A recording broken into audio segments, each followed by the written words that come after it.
Coming up next on BBC Two, it's the Brad Woto stream. But first, it's time for... What's under the orange flannel?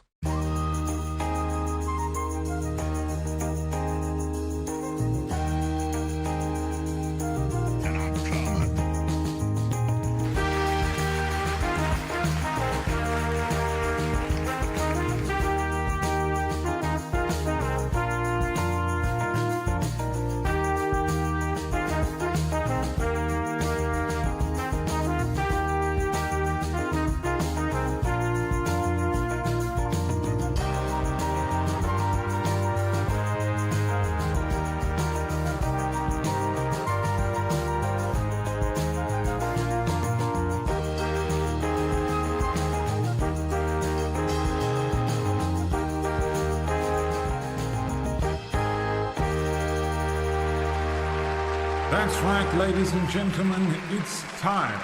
Time for another fantastic edition of What's Under the Orange Flannel. With me, your host.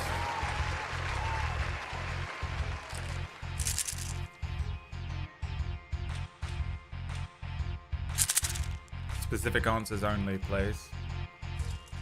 What's under the orange flannel today? Can you guess what's in there? Pumpkin seeds, a bottle of iron tablets, crack, salted peanuts, Tylenol, someone doesn't know that I'm English, EP Go Boing pills, all of Brad's baby teeth, a ballistic missile.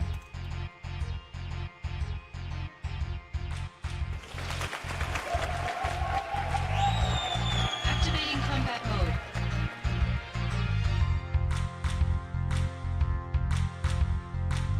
Can you guess what's under the orange flannel today?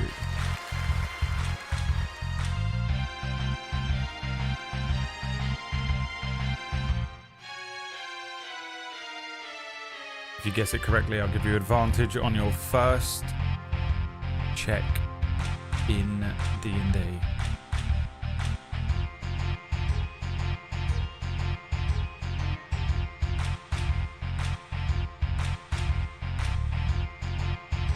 What do you think's under there?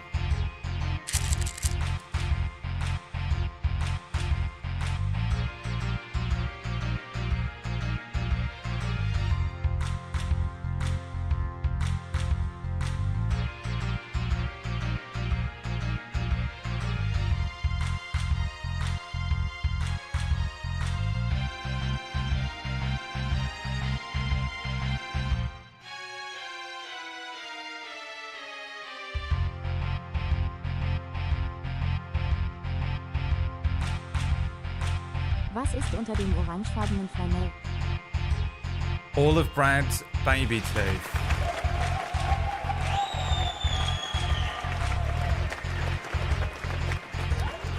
Do you think?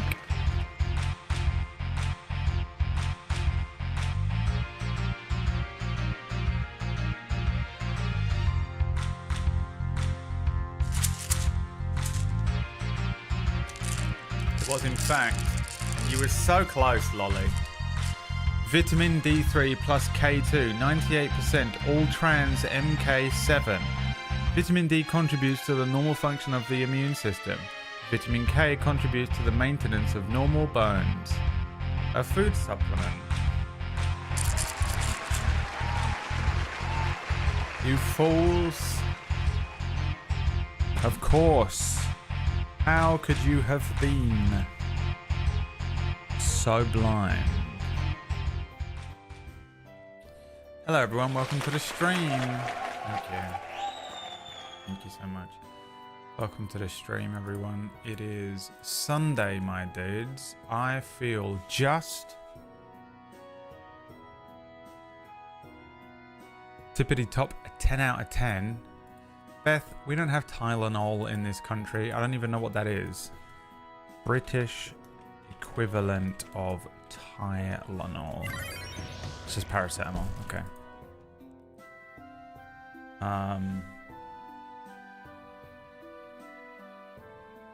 I got some Co-op paracetamol. It's got maize starch in it. So I take them to get rid of headaches, and then it gives me a headache. Yes, I love being allergic to that shit. I love it so much. Hi Dan, that was foolish, wasn't it? What have you been told about subscribing on a Sunday? Gotta wait. Gotta wait, man. Gotta wait. Jay the Way doesn't wait. Jay the Way sneaks in half an hour before the stream. Every time. It kills Shadow though. Shadow gets so upset, man. Every time someone subs before we start playing D&D, Shadow's fucking hands break the side of his desk a little more. You son of a bitch. That could have counted towards the wheel spin, you fool. Well, thanks for the cash anyway, Dan. We play D&D on a Sunday, and there is a mechanic in which you can spin a wheel. A wheel. And random things happen on every 10 subs. Also, Twitch is giving extra subs. So it's going to fuck everything up, I think. For every 5 gift subs. Every sub Twitch gives, you get 1 XP. That's what we do. For every extra Twitch sub, you get 1 XP today. That's how we'll do it. Which is normally really useless, but you're like level 1, so it actually probably will be useful. You have 200 XP, you need 300. So what is that? How many subs is that? 300 XP. 5 times 100. No idea how to work that out. It's not possible, I don't think. I'm not sure they've invented that number yet. Mushy brain today. Sorry, Shadow. Yeah, you better apologize to him. Because he's everywhere. The only time you can't see him? Nighttime. But he's still there. For he is the god of shadows.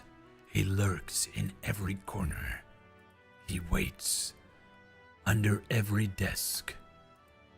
Quietly. Waiting to strike if you sub too early. Gift 5 sub to Twitch and get an extra Twitch sub. Ratch, back to bed, baby. Go back to bed. That's some of your worst writing I've ever seen. You know what? I'm keeping it. You know where it's going, right? It's going straight in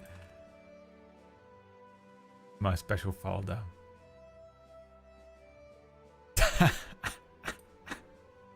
One of the worst ones. One of the worst ones. Wow. I'd like to play more Space Marine. We're playing it tomorrow with Leah and Maya. But I want to play it now. I've been thinking about it all weekend. It's been killing me.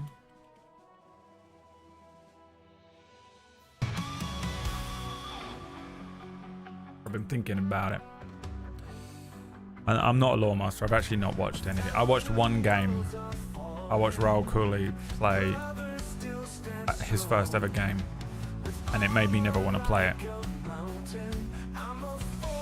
It just looks so confusing. I also hate tape measures. I find him scary.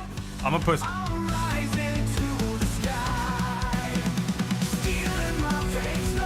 Remember Dab?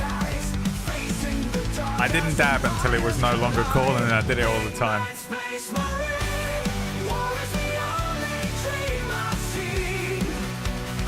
Oh, I'm so tired.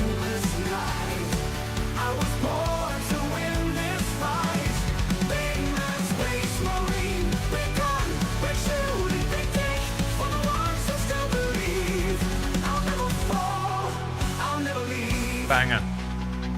Tell me that ain't a banger. Try and tell me that's not one of the best songs that we've ever made in the entire thing. God damn, that's a good one. Big Man Space Marine. You can release the track. I think if I click this button and then click this button, release the track. It's still there. The dono goal continues.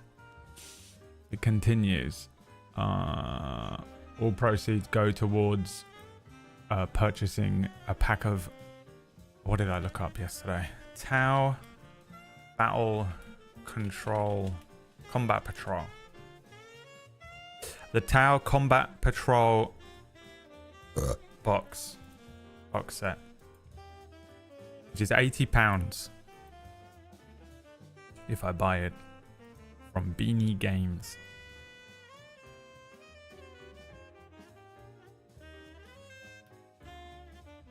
Guys, the new Combat Patrol really isn't doing it for me. Guys, the new Combat Patrol really isn't doing it for me. Masturbating as hard as he can over this. As a standalone Combat Patrol, yeah, it's a bit meh. But if a player buys this before expanding to 2K, they'll probably want everything in the box, which is good. If anything, have a meta combo. A Breacher Fish, of course. I'm sure we're all aware. In terms of combat patrols, it's pretty good. Admittedly, a Fireblade would be nicer. Wouldn't you say? Having a battlesuit is also cool. Consider the DA box. Let's consider the DA... Hang on a moment. Before we're being rash. Before you're being too rash, consider the DA box. Gotta speak without really opening your mouth. Well, before we are being rash, why not consider the DA box, which has a Gravis captain and no Gravis models? Seems a recurring theme to try and get new collectors to expand into all the model range. No idea what he's talking about. This is the problem I keep seeing for every Combat Patrol box. The fanbase bitches say, in a Reddit bitching, the fanbase bitches saying, well, there's nothing I want in this box, completely forgetting that the box wasn't made for you to expand your already existing army. It was made for the person who's getting their first or a new 40k army and needs a cheap starting point. This is the reason I was told to purchase this box. On the upside, no stealth suits. I actually love stealth suits. They're cheap and relatively mobile action monkeys. The guide buff is just a bonus. I am particularly bitter because I have the XV15s and hate the 25s looks-wise. They also have seemingly been in like 500 Tau box sets over the past few years. Legitimately glad they aren't in this one. Commander, good. Devilfish, good. Fire Warrior, good. Pathfinder, have 2 already. The box still looks good to me. I will get 1, but that's all. Mate, it's perfect for me. These are literally all the units I still need for my 1k list. Go for it then. God. Not even that toxic of an exchange on Reddit, but my god. Yeah, I watched that video and they were like, if you're going to start playing, buy the Combat Patrol box. And I went, okay. Now, obviously, the DA box is very important. I don't think anyone would disagree with you. I don't think anyone would disagree with you that the DA box is very important. That hurts so much. That hurts so much.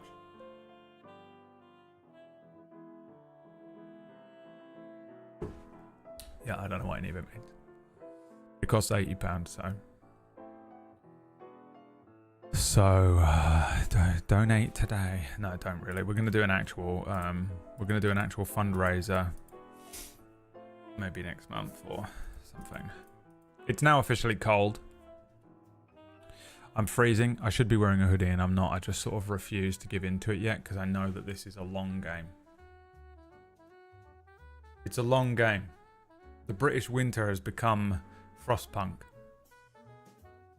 where you have to be prepared for the fact that it's a fight.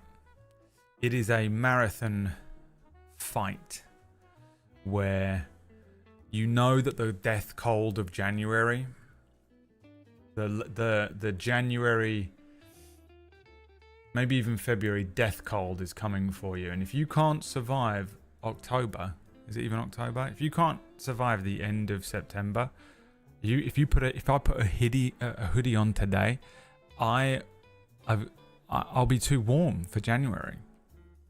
I will have wasted the appropriate amount of warm. Now, is that how it works? No.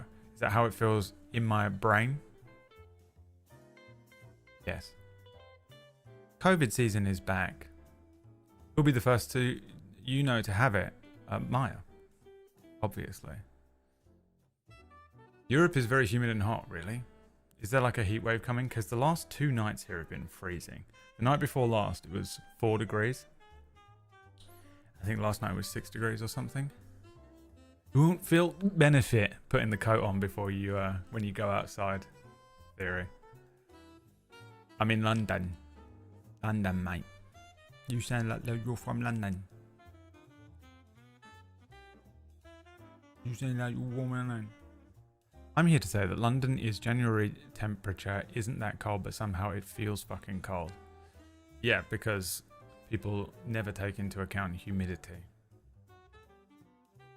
This country gets the extreme heat and extreme cold things. I mean, I watched this video where I think we watched it on stream, but the guy was saying that like you can get dry cold if you go out in it. Your beard and everything freezes, but you're still not as cold as if it's like humidity cold, because it's the water particles in the air that are freezing and sitting on your face or something. Something like that. A triple point, which is worse than super freezing. It just feels fucking horrible. Yeah. The fact that it was so cold, like it went from being pretty nice weather to just immediately frostpunk, end of the world cold. I mean, surely it's just some sort of like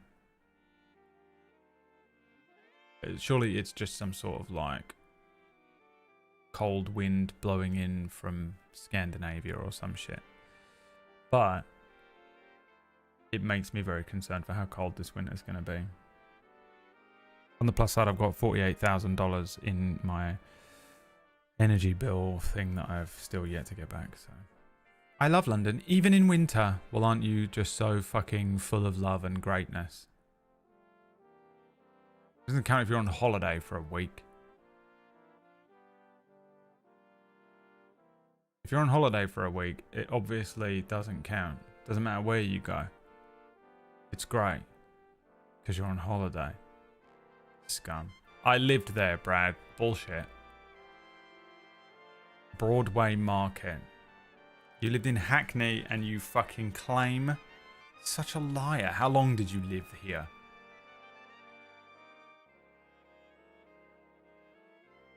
Broadway Market crime rate.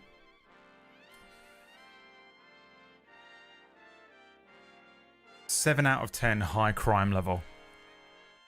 A year. Not long enough. You got to develop a true hatred for London. If you actually lived here, you'd hate it.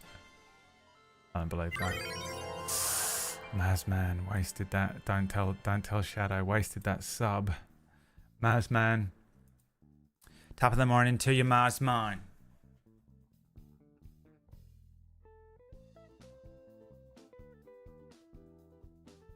I washed my blankets this morning. Now, I don't know what Americans call a blanket, but it isn't what we call a blanket. But basically the little thing that you put on the sofa for winter just to keep your little toesies warm. And I've got 2 of them. I put one in the bed.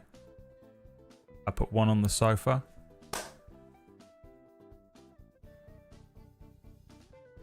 And they're washed and ready for winter. I spent the last 2 nights freezing my absolute tits off in bed. But my body's still doing this like hot and cold regulation thing. So I don't I think the cold is hitting me really, really badly when my body temperature drops suddenly, and I cannot take it. So I got up this morning and washed them. One is purple, it's right here.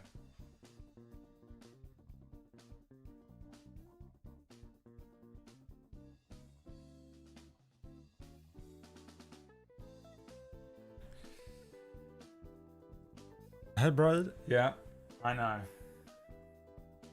I know. Brad, we don't give a shit about you or your life. We're just here to give you money and leave. Oh. I mean, that sounds like a nice exchange, but I actually would rather have the attention.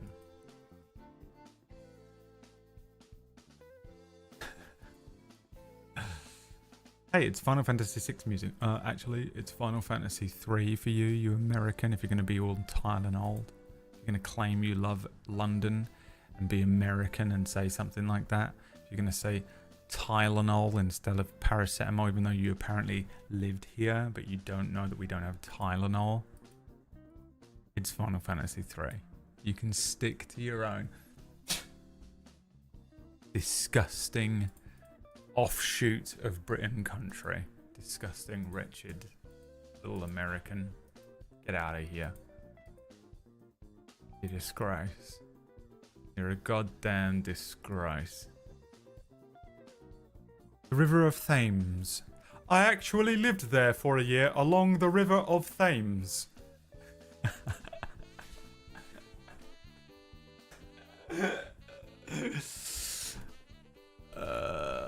I'm going to be travelling today to Plymouth. Why he's got that fucking...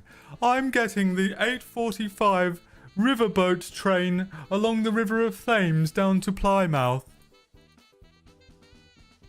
Whatever his name is. Francois Bourgeois. This is how tall I actually am, and my desk doesn't go any higher, which means I have to make the camera go taller. I have to lean down the whole time I'm standing while streaming. This is how I would do the stream otherwise. Daredevil. The whole Daredevil. Hey, Brad, do an impression of Daredevil, easy. That's all he does the whole time. I'm on season 2 of Daredevil. That's how far I've made it through. I did watch Jessica Jones, by the way. It continues to be fucking brilliant.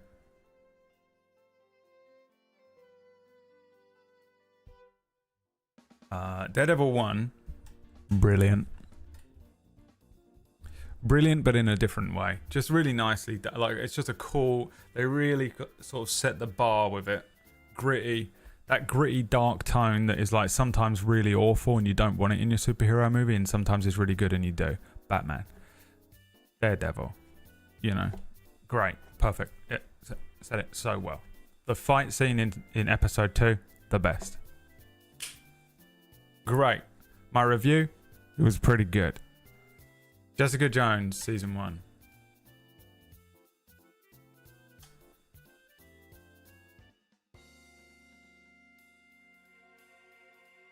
There's very little to dislike about it. It's paced very well. I wouldn't say perfectly, but paced very well. Even the storylines, like randomly it will just be a storyline about Hogarth, who is a woman and played by Trinity in the show rather than in the comics, which I'm pretty sure Hogarth is just the most basic, average white bloke. And Hogarth has a Spanish opera subplot where she's banging the secretary and getting a divorce, and still that is good. You forgot it, didn't you? You forgot that was in Daredevil, but even that was pretty good. I was like, oh my god, she did not. She's such a bitch. You know, you're watching it like you're watching one of those soap operas.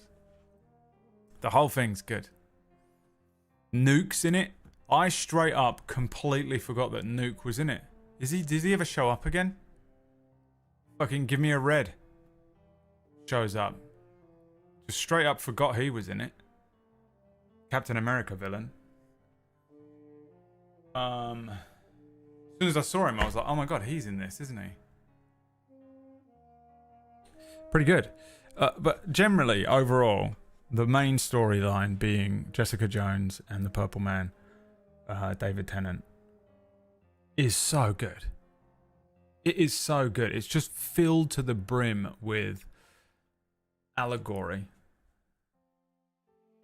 for what I imagine, and from what I understand, it is like being a woman. Just how annoying it must be to be a woman. From small little flippant comments to straight up like dangerous, toxic men. That experience. And you know, not all men, not all women, all that shit. But also, there's no doubt that men are awful. I'm fully on board with that. And they take all of those shitty little things that men do, and they take all of the really awful things that men do, and they combine them into this character and just like fucking blow it up. And it's beautiful. It's so well written. I love it so much. He does such a great job. He is one of my favorite actors in the world. I love him. And everything I remembered about him being great in this was true. And everything about how it was to watch was great. Really good. Fucking loved it, actually. Jessica Jones was great. And then I started Daredevil Season 2, which was the one with the Punisher in that I completely forgot. Like, I remember all of it vaguely, but I couldn't remember what was where, right? Because it was just like 4 or 5 years of that Defenders storyline on Netflix. They were kind of all in each other's shit. And I just watched the...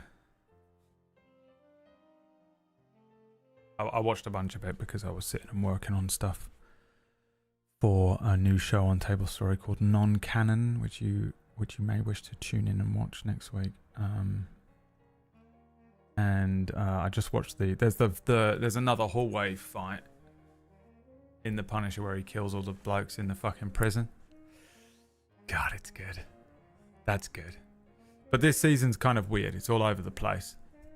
It's got it feels like 24, where they did like two stories in one season. Like The Punisher is the first half, and then Elektra is the second half, but then they kind of blend them at the end, and they just like the Punisher comes back. And they're like doing stuff with the hand, but you don't really give a fuck about the hand because you kind of... Honestly, I was way more interested in the Punisher storyline and couldn't care less about the other one, so I almost feel like they should have done it the other way around. They should have started with the Elektra storyline, but I mean, it's fine. I quite like that Elektra is just like a toxic ex-girlfriend that ruins his life. But I'm not very invested. I mean, the Hand are annoying anyway. I don't really know a lot about the Hand. I can't remember really ever seeing much about the Hand in the comics. I remember him showing up here and there, but I feel like they're just a random criminal organization that were just in existence so that Daredevil and Elektra had someone to fight every week. I don't give a shit about the Hand. Still, it's just got nothing on Wilson Fisk. That's the problem. And because the Punisher isn't like a full season villain, he's kind of a secondary hero, protagonist throughout the season. It's just it's sort of set up really weirdly, and the pacing goes all over the place because you're getting these different A and B plot lines switching constantly. The A and B plot line just keeps switching between the Punisher storyline and the Elektra Hand storyline, that it just feels so weirdly paced, which is kind of a shame because the entire Punisher stuff is great. And I don't know how I feel about the rest of it. So that's where I'm at. That's what I've been watching. It was hard watching the first Space Marine 2 VOD. I'm one of those Neurodivergent 40k fans and legit was like backseat every time a question arose. Well, if you'd been in the stream, you could have actually typed it. I'm actually into letting people neurodivergent the chat room during this playthrough.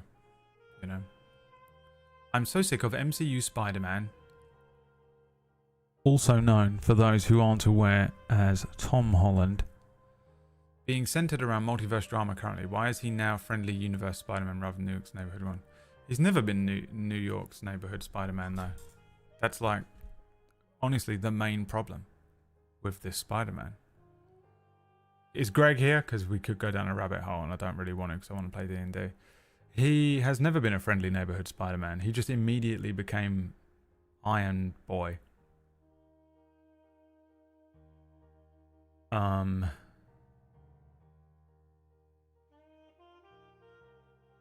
Like he doesn't do any of that stuff. He's just instantly thrown into the big storylines, and like he's fighting off-world and shit. And then they introduced the multiverse, and like I love the Spider-Man multiverse stuff. Ben Reilly is my favorite Spider-Man. But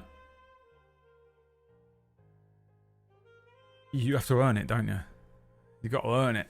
And he hasn't really had a chance to just be a friendly neighborhood Spider-Man. But then again, there's also the element of like, I know they're not going to do it, but they had the option to do it now, right? Because they did the mind wipe shit.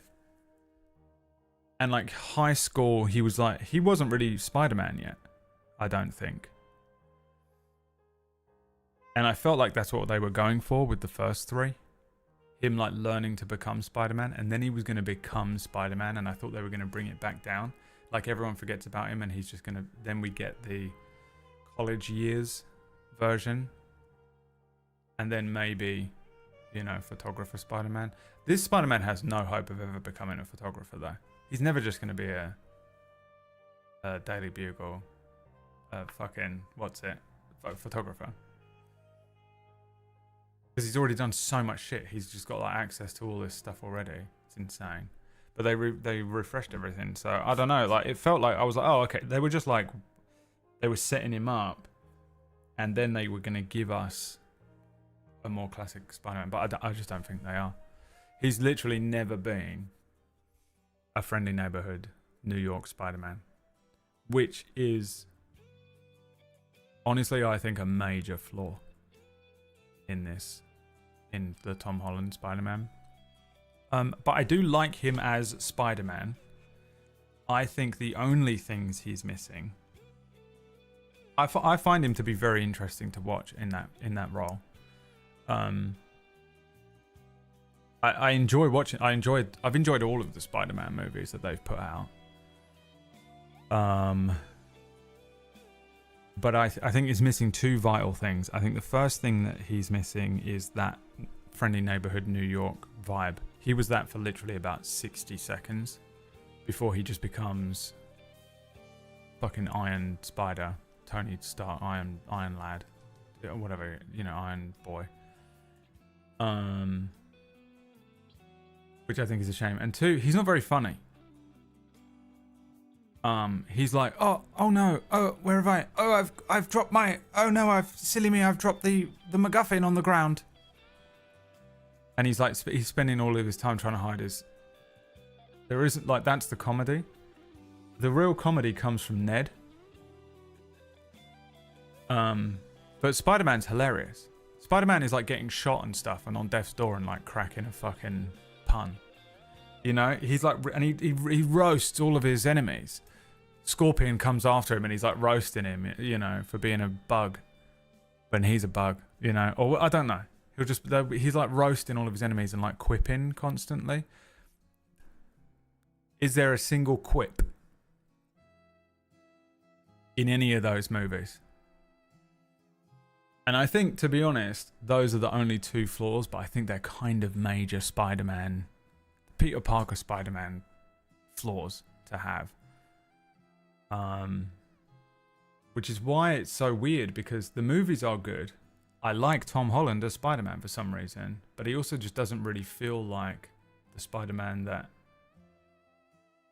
we're expecting and we get.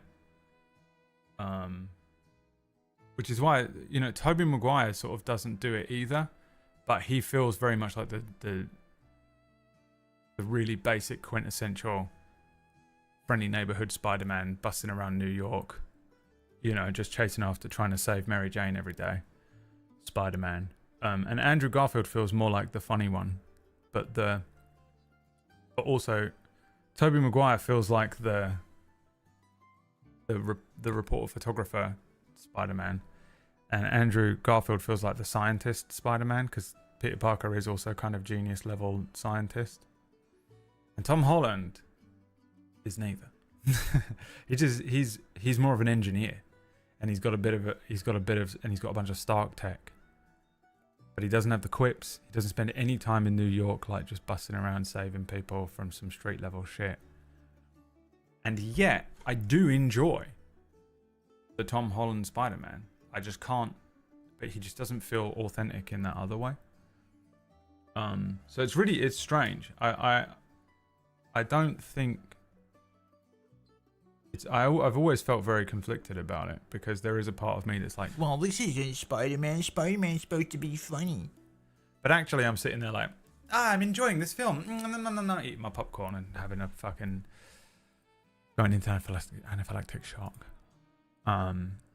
But to the point, yeah, the multiverse stuff. Yeah, it's already annoying. Already annoying, and I think the only reason that they're doing multiverse stuff is because it's a quick and cheap and easy way to write in like shocking stories and bring back characters, and suddenly have Doom be Robert Downey Jr. I think they're just having fun with it. And also it feels a bit like, and I've said this for a couple of years, but I feel like the general public, most people haven't had multiverse in their lives. Most people didn't watch Sliders. Most people didn't read the Spider-Man comics when they were coming out in the early 90s. So we haven't seen a lot of multiverse stuff. It's obviously there's examples of it in like random movies and shit. Jet Li's The One being one of my favorite multiverse films. But for the most part, people didn't really understand the multiverse. So for a lot of people, the multiverse stuff is actually kind of new and interesting, and I think that goes for a lot of the writers. And a lot of people are young. I don't know how old you guys are, but I'm kind of old. I'm pushing 40. So I've been around for a few generations of like movies and social zeitgeists and stuff. And I feel like there's never really been a multiverse one. But for me, there has, because I watched a lot of sci-fi and I read comics when I was a kid. And so for me, the multiverse is like this ancient thing that I discovered when I was 6, And the whole like Madam Web, what was that storyline where they all went to that fucking planet and had to fight? Spider-Man story, the multiverse stuff is like old school to my brain. But it feels like you have to earn it, man. And I don't think they have. The MCU. It ain't been around long enough. They're still establishing all of these characters.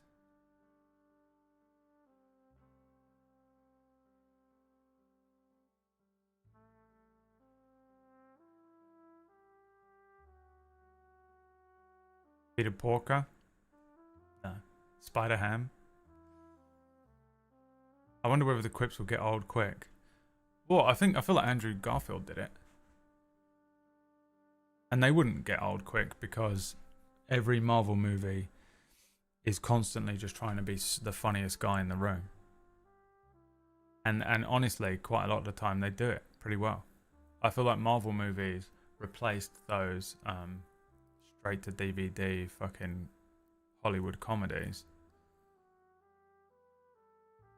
Because they're pretty funny most of the time, but when they miss, they miss, and they're always just like trying so hard to be funny. Like they can't do a serious scene without there having to be like a tension breaker, a line.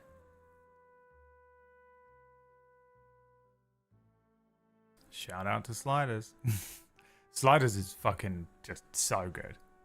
I loved that shit so much.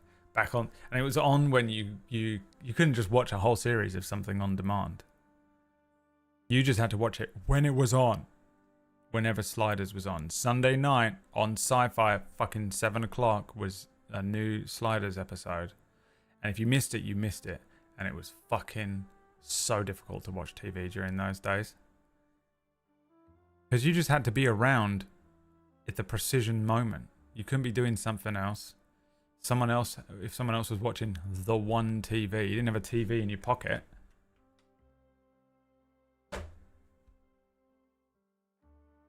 You could VHS record it, yeah. God, dude, and you'd have this fucking burnt out old fucking VHS that was on was it called long play? Short play and long play for quality control. You could record it in slightly better quality if you record it on the short play, but you'd be stressing that you'd run out of tape. This fucking ratchet old VHS that you've recorded 1,000 years worth of TV on. Yeah. Do you have the demographic data, Brad? How old is this chat? From what I understand, I don't actually have that data, no, because when you sign up for a Twitch account, you don't have to put your age in. So no one really knows. But I think everyone is about the same age as me. You know, most of the people that are in here throughout the week who understand my perspective on life and how I feel about most things. You have anxiety, you've lived through every fucking bullshit thing that's happened. You fucking hate Gen Z, you hate boomers. You're absolutely fucked up. You remember sliders. You lived during an age where technology was fucking basic as shit and now is way too advanced for you. There's one generation. The millennial generation is so fucking different to the other ones. They will never know what it's like to be this hybrid creature. So for the most part, it's like millennials in here, like 30s to early 40s, usually. Because everyone else just gets weeded out. If you're too old, you don't know what the fuck we're talking about. Because you want to talk about Joe Biden. I don't know what old people talk about. But if you're too young, it's fucking awful. It's nothing worse than hanging around with people that are too young. You're just like, oh my god, this is embarrassing. What the fuck are you talking about? I don't even know what you're trying to... Why are you dancing? You've got too much energy and passion. Get away from me.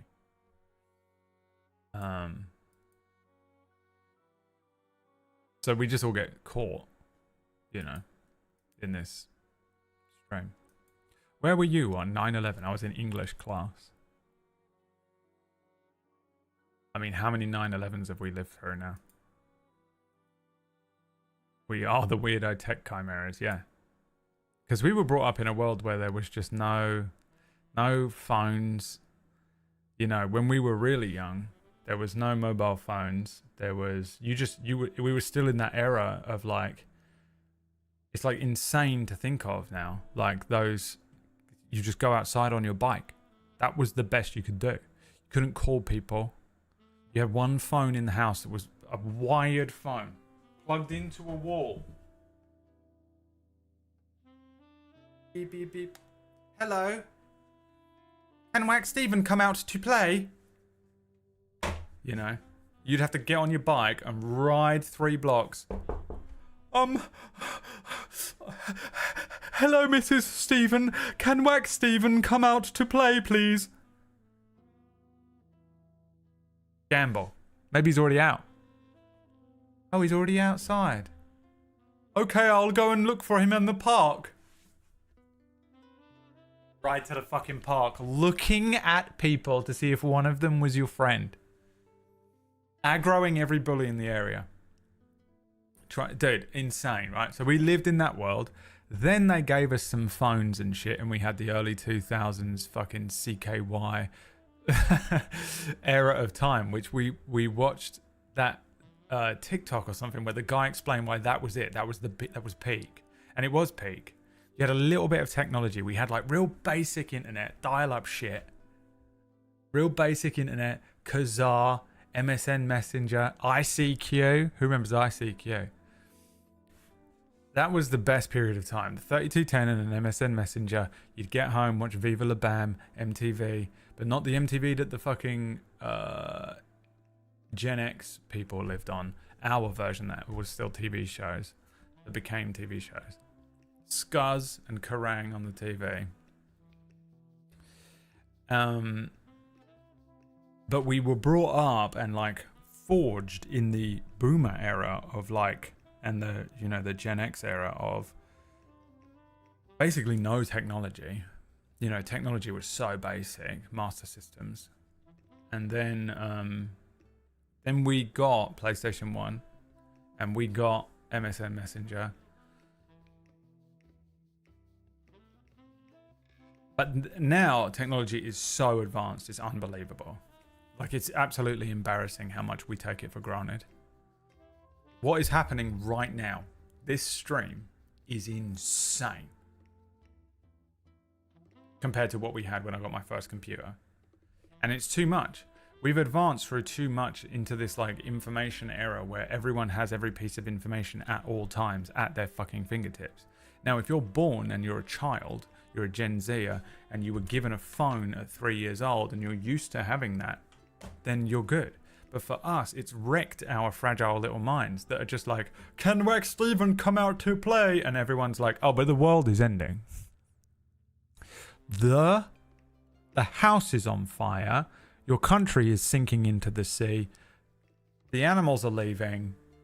The president's insane. You have every piece of information. You have everything that's happening in a tiny little fucking Somali village, all the way up to what's happening on a macro level to fucking the entire world. We know what's going on in every single election around the world. It is way too much information, but we are not capable of dealing with it. But we're young enough that we believe in and trust in technology because we were given technology when we were still young, as opposed to like slightly older generations and boomers who just reject it. They're just like, I don't know how it works, don't give a shit, pow, pow, pow. They don't give a fuck. Whereas we actually like it and trust in it and believe in it, but we were built and constructed in a different era where there was none of it. So it's just, I feel like it's just fractured our little minds. It's why absolutely every single person who is a millennial has an anxiety disorder.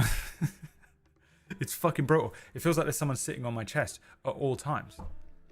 Just being crushed at all times. The Hulk's foot is on my chest. When they put the fucking Mjolnir on him. That's me. Because I'm just scared of everything at all times because I'm just not built. I wasn't, you know, I'm not prepared for this much information. Because technology was this like little fun thing and little gift, and it was like fun for a little bit, and now it's become this thing that we're all completely reliant on. And I think it's just fractured my fragile little mind too much. And I'm insane now. And I'll always be this way. And I think we will always be this way because technology just keeps going. We can't help it. I'm into it as well. I like the technology. You know me, dude. I'm on the side of AI. I'm all good. I'm in. I've folded in. It's either full-blown rage against the machine, absolute nuclear war against the corporations, or I'm in. I'm down for just whatever the corporate, install the chip and put the chip in my brain. CIA, put the chip in my brain. It's all good. I'm in unless we're going all out. If we're going all out, and I'm talking, put a fucking grenade in every single fucking person's hand, and they have to kill someone with that grenade who earns more than them. That's it. That's the only rule. Boop, boop, boop, go. Way more than the Purge. Because it has to be a corporate and political takedown. Everything, the structure, everything has to be brought down.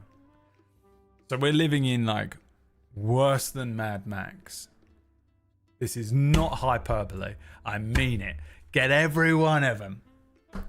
But if we're not going to do that, then we have to accept that they've won and we live in that world. So if we just go with it, if you go with the flow of the poison, it's actually easier and better for you. Because, yeah, they're going to pump you full of poison. And, yeah, you're going to be watching the worst fucking TV show you've ever seen in your entire life. And, yeah, every single small business and artist and everyone who's creative and everyone who's interesting is going to be fucking eaten up and destroyed by this entire thing. But I click one button and a robot delivers a McDonald's to me and I'm watching Daredevil Season 5. At the click of one button, rather than it being this thing where I have to kind of be like, well, can I watch Daredevil? It costs me too much money. Bang! Alright, so what's going on with the, can I get some food? Crack! Oh, that fucking hurt. Can I get some fucking food? Ow, what was that? Oh, I've lost a leg. You're just fighting, trying to get a McDonald's and Daredevil Season 5. if we just fucking give in to the dystopia, at least we'll get a thing where you just press a button and it's hell. It's a hellscape. It's a dystopian hellscape, but it would honestly be easier rather than fighting it. Stop fighting. We've lost. You'll never win. Unless we put a grenade in everyone's hand and tell them to kill the rich. Everyone.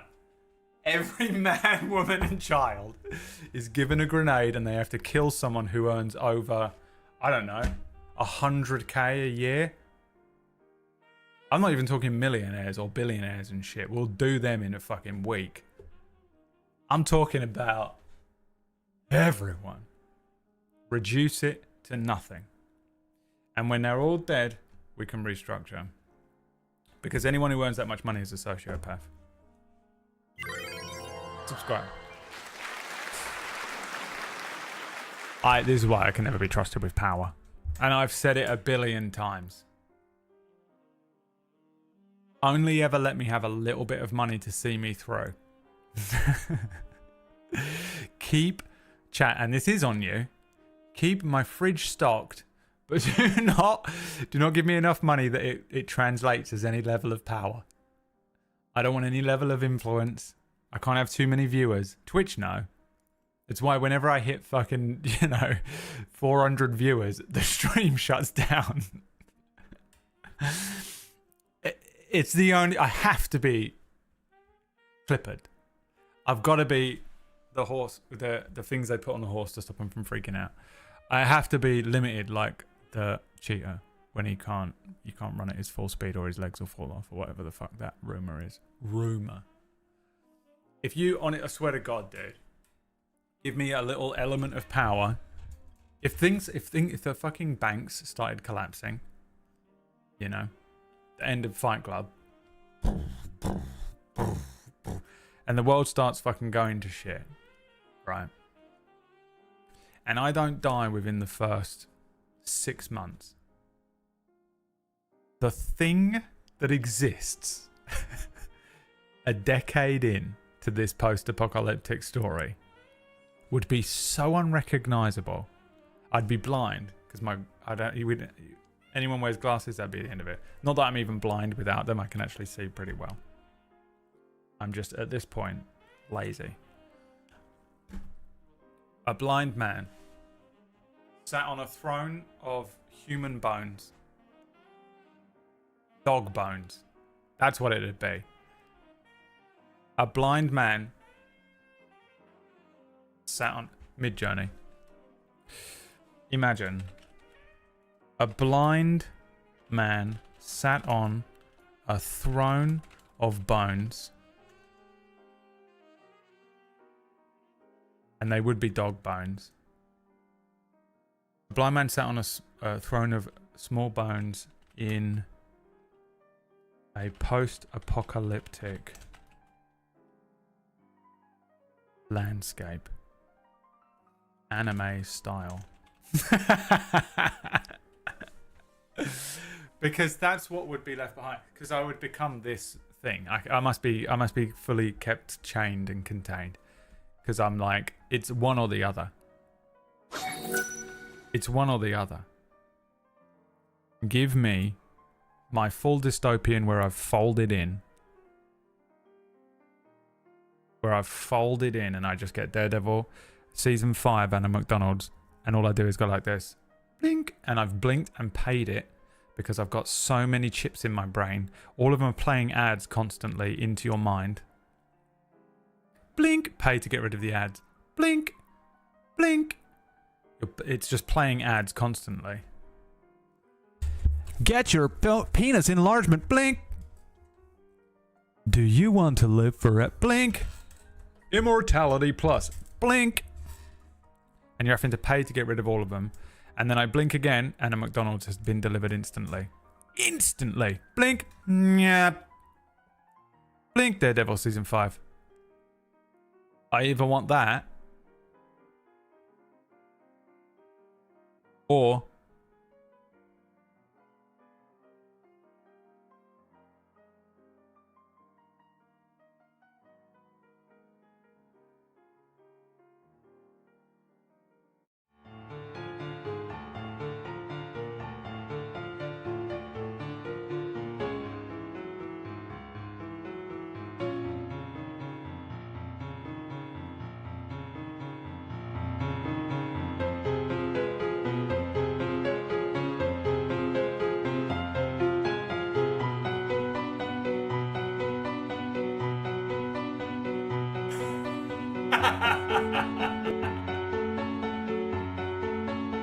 All that! Everyone! Dead! Nothing left but a wasteland of my victims.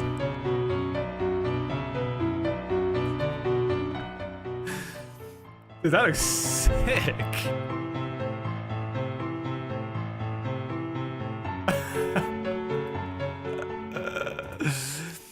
Bro.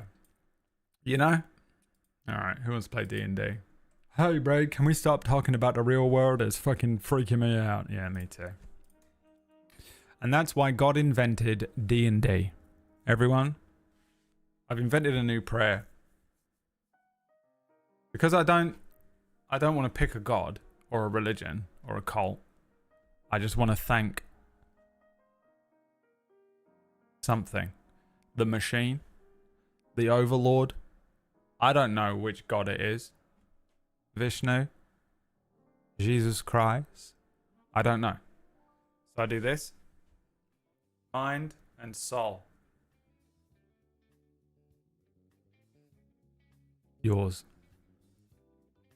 And we thank what I'm going to call God for inventing D&D to help us escape in my attempt to become religious. I'm so desperate to become religious. I reckon I can do it if I really try. Now, Green Vox and Jaeger fucked up, didn't they? Because they subscribed before the game begun. And now you will deal with the pain. Jaeger. Simulation preserve us. We escape now from the real world into the world, the nameless world that we haven't named yet, to continue our story.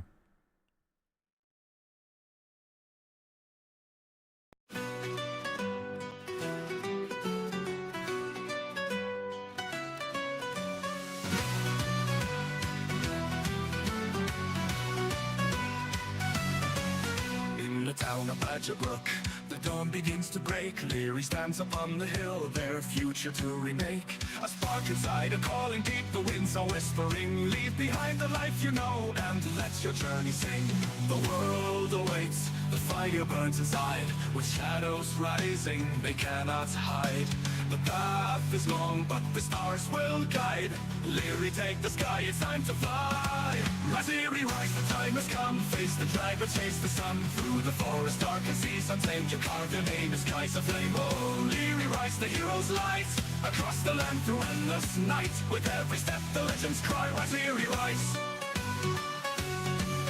In the mists of ancient woods, where shadows weave their lies, Leary faces monsters fierce with courage in their eyes. The road is hard, the nights are cold, but they will never yield. For every scar and battle won becomes their sword and shield. The storms will come, but their heart won't break. Through every trial, through every quake. With magic's roar and the earth's great shake, Leary walks the line for the world's sake. Rise, Leary, rise, the time has come. Face the dragon, chase the sun. Through the forest, dark and seas untamed, you carve your name in skies aflame. Oh, Leary, rise, the hero's light. Across the land through endless night. With every step, the legends cry. Rise, Leary, rise.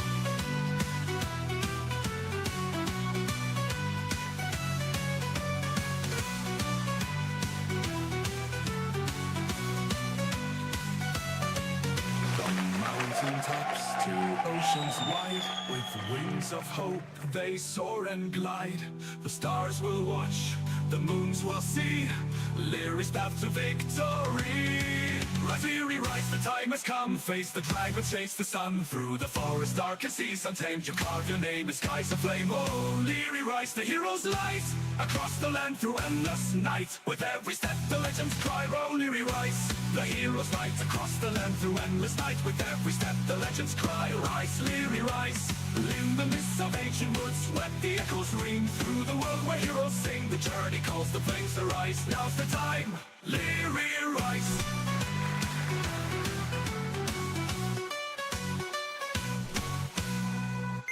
That's right.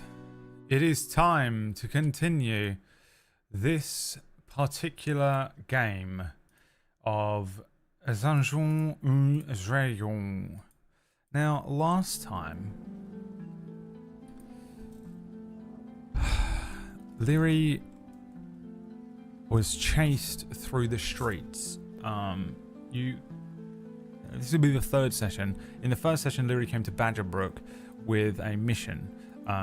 There is a group in Badgerbrook that are called.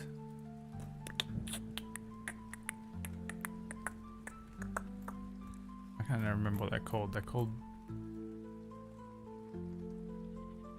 It's the Resistance. They have a name.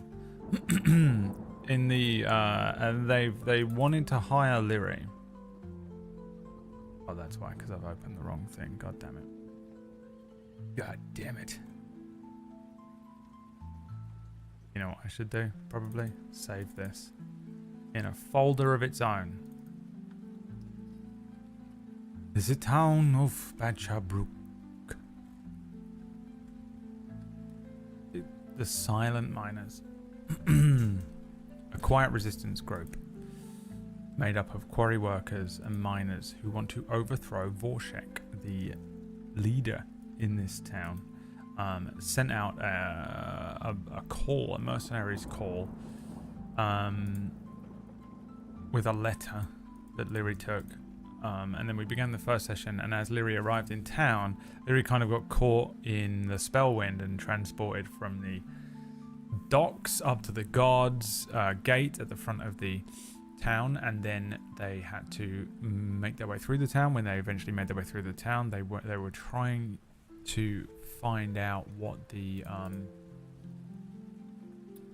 letter meant. In the hills where stone meets salt, find the old tunnel where miners halt. The path to freedom starts in dust. Seek the hammer that's turned to rust. Is the the letter that you were given to discover and to find the resistance group. However, you were overheard by the town guard, who are all corrupt.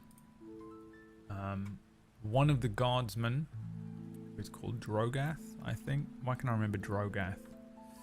Drogath questioned you on this, and then eventually decided to put you under arrest. You decided, as you know, you are all essentially playing Leary, to escape, and in doing so, you were chased through the streets. You were chased sort of through the streets, just basically an abysmal set of dice rolls.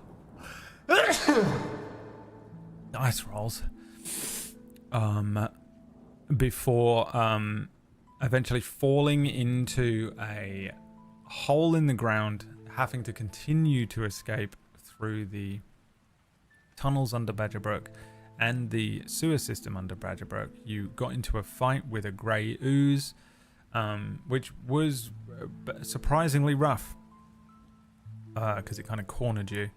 And then you escaped by stepping out of the tunnel system, finding yourself, in a sort of random area of town, before immediately and suddenly teleporting on a dice roll, which is what happened at the end of the last session. So let's figure out where you teleported to. I'm going to create a table.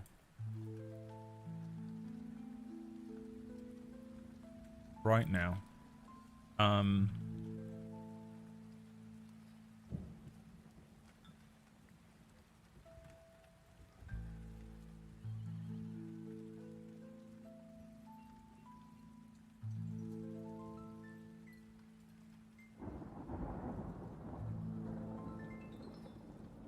Create a generic table that has 6 locations around town.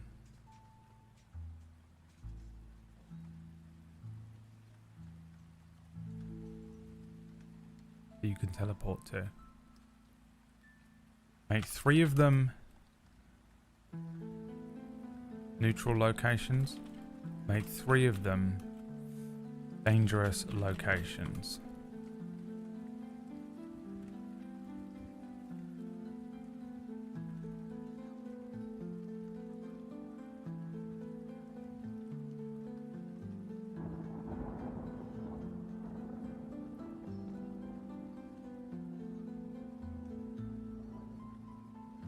Let's see. Let's see what it comes up with. 6 possible locations around town. Back to the town square. The apothecary shop. The quarry. The sewers. The rooftop of the tavern. The abandoned warehouse.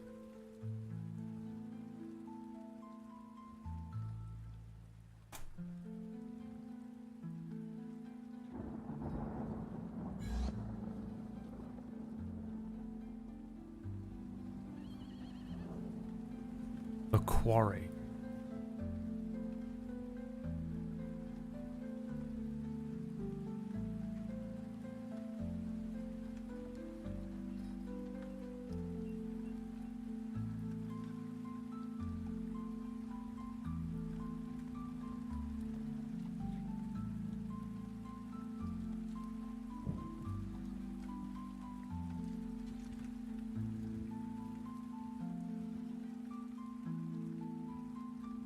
Oh, you think this is excellent news? Are you sure about that?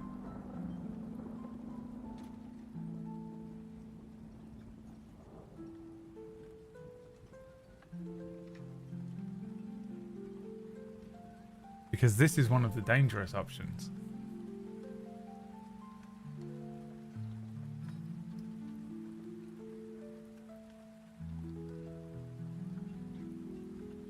Neutral was town square, apothecary, and rooftop tavern.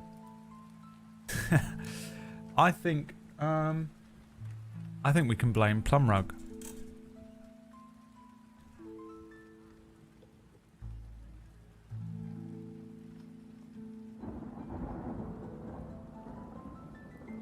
Let's see what's waiting for you there, shall we?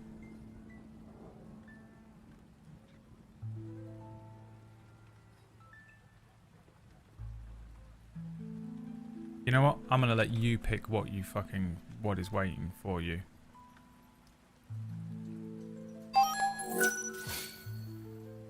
Thank you, Goblin Spore.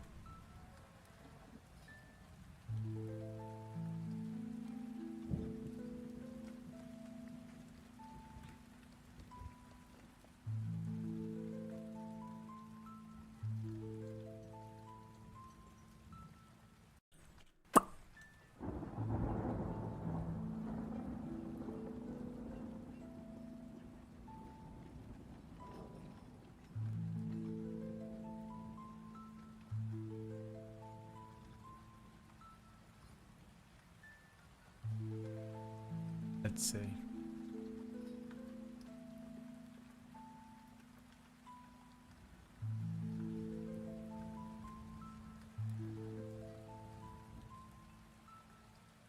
As you arrive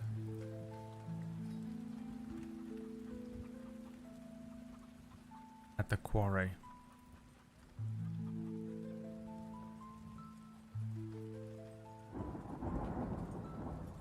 you know what? Here we go.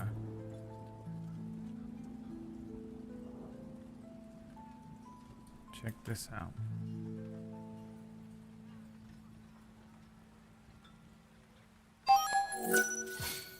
Uh-oh. Shadow once. Now remember, every time Twitch gives one, every time Twitch gifts a sub today, Leary gets +1 XP. Don't let me forget. Because for every 5 gift subs at the moment, Twitch is providing an extra 1.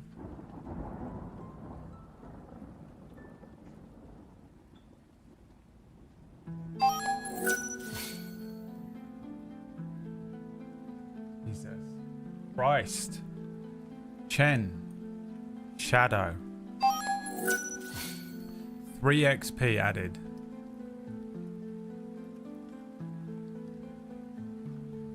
$203 XP you're at. Of 300. You're at 4 HP after this teleportation. I want you to be aware of that.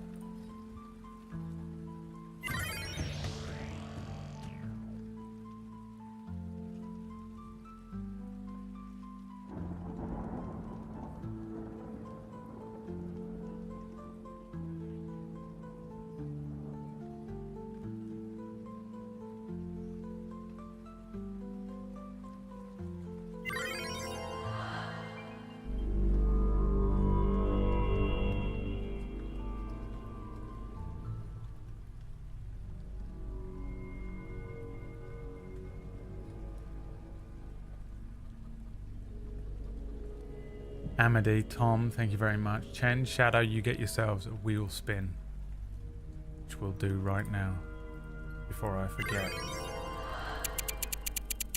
As you arrive.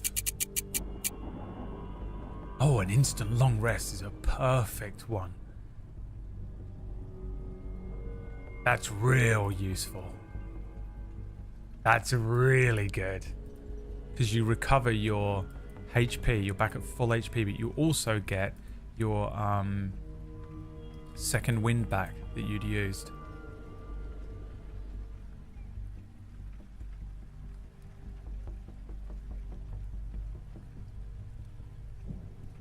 That was a good timing for that, because I was feeling a little nervous for you all.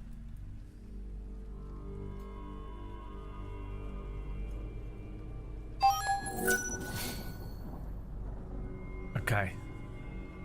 Humagi and Twitch, you get another XP for 204 XP. Thank you very much.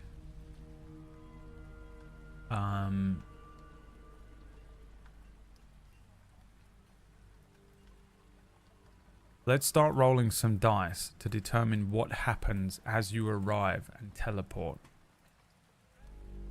into this area. Exclamation point, roll d20. And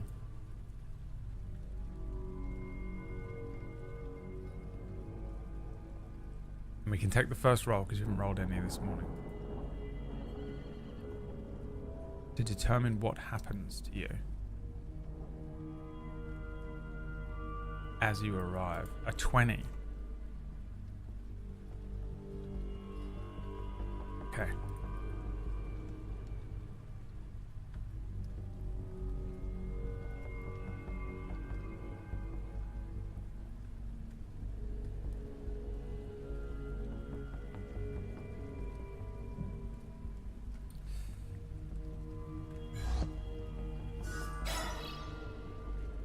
Teleporting away from the town and actually ending up slightly outside of town. Leary arrives at one of the old quarries. There's a crash of thunder that echoes off of the jagged stone walls, momentarily drowning out the howling wind. Here in this quarry, the thunderstorm is amplified by the echoing and the fact that you're down in the pit of this quarry looking up at the multiple levels of this ancient and abandoned place. Sheets of rain pouring down in torrents, turning the rocky ground about you into slick, treacherous mess.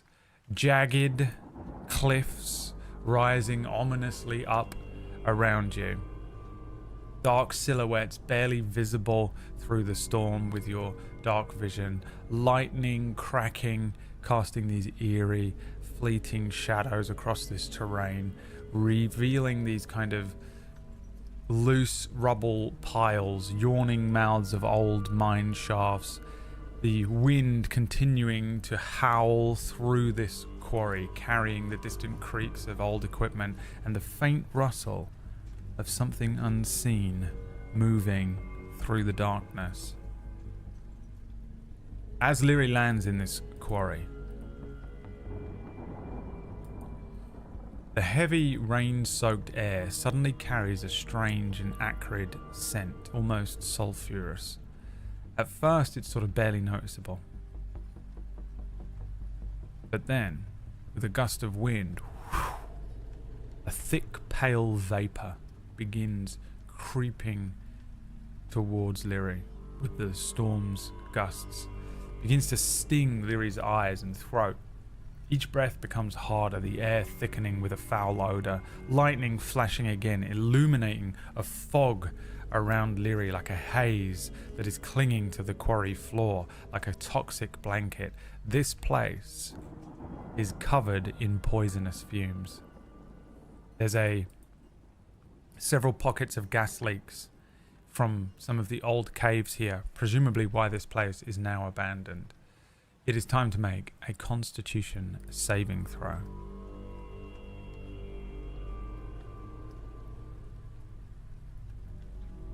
Now, Lyri has a +3 to this. Check.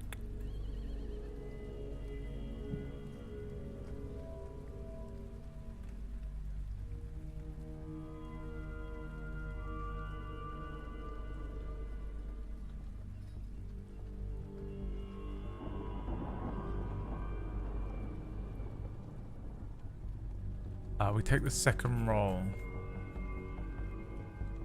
so we clear out the old ones.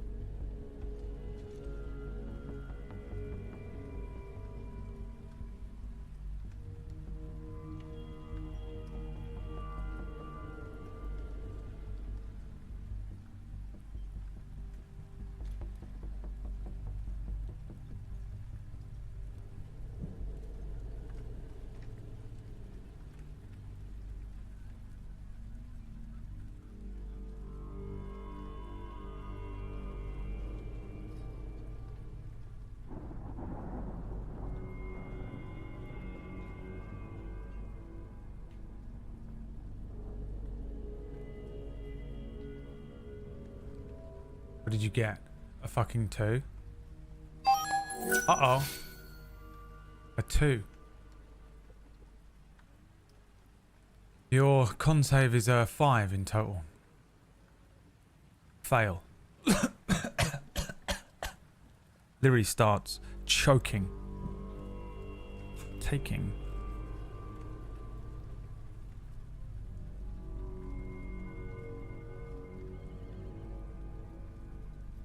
I'm going to let you pick, chat. Would you rather take poison damage, you don't know how much, or poisoned condition? The choice is yours.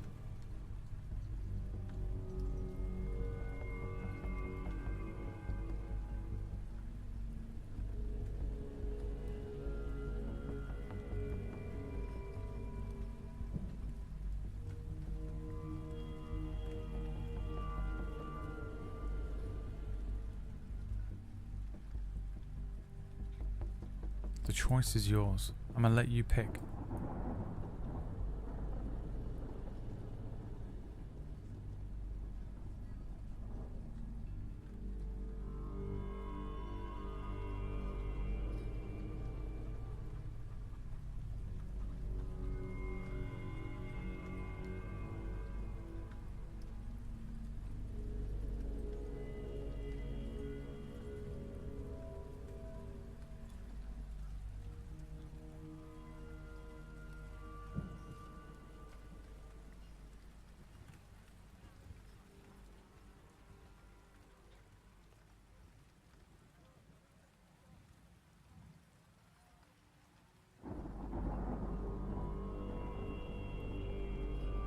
I'll let you pick. And then I'm going to tell you what's going on. Motherfucker.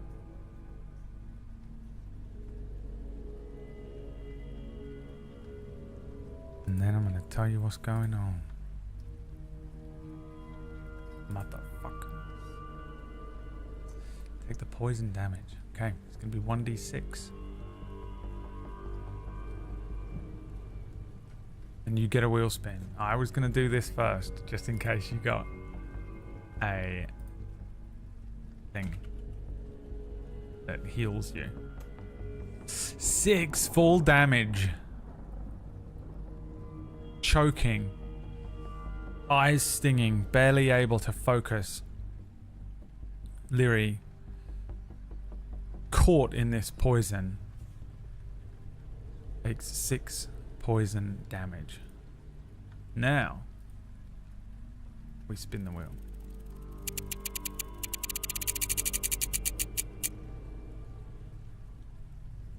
An instant random potion.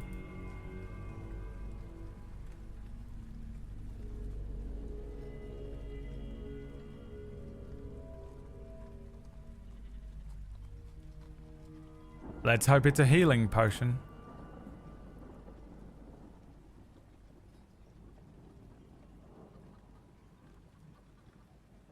$1d100, 42.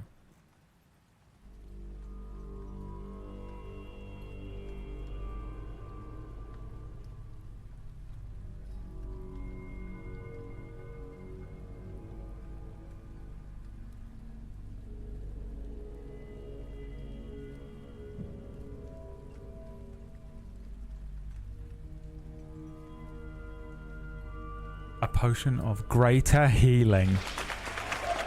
You motherfucker. Which one's greater healing? 44 plus 4?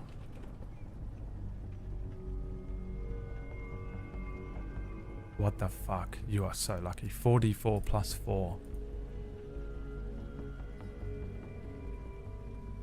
You heal to max.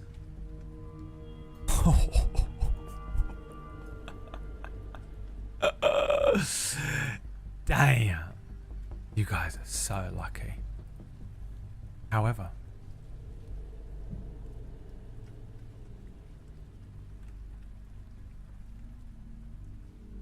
Lyri stumbling through the quarry, the poison taking hold, the spell wind blows through the area, healing Lyri for a moment, giving Lyri a moment to look about and recognize. Moving towards Lyri. One crawling out from underneath a nearby minecart. Another wriggling along from the upper level. 2 snakes.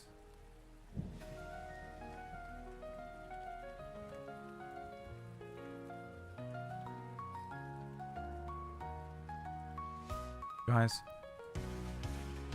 it's time to roll initiative. Lyri has a +2, so start rolling.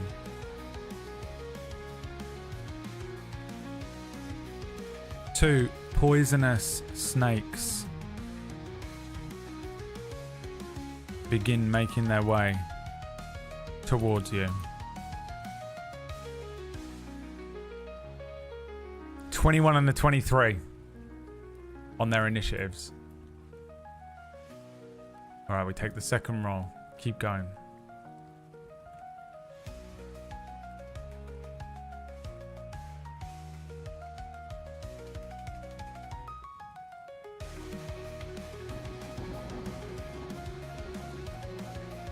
And this is at 6, Shadow?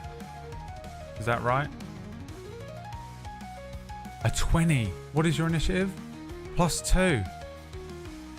Damn. Who rolled that? Kumagi, the world saver. Wow.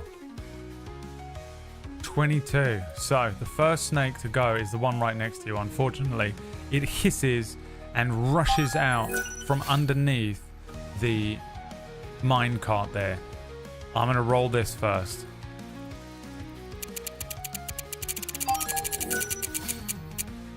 Beth, providing a potential new scroll. Now, what is the curse you have? The scroll is blurry. Is it every scroll or just this one? Let's base it on how powerful the upcoming scroll is. Okay, you get 1 extra XP from Twitch. Debiro, thank you. Beth, thank you so much for the 5 gift subs. Fletch Kane, thank you for the resub earlier on as well. Umagi, thank you for the subs and the 20. Okay, so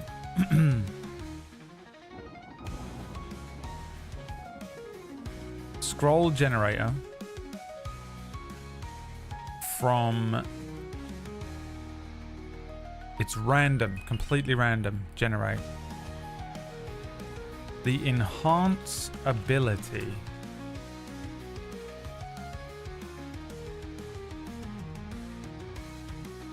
spell.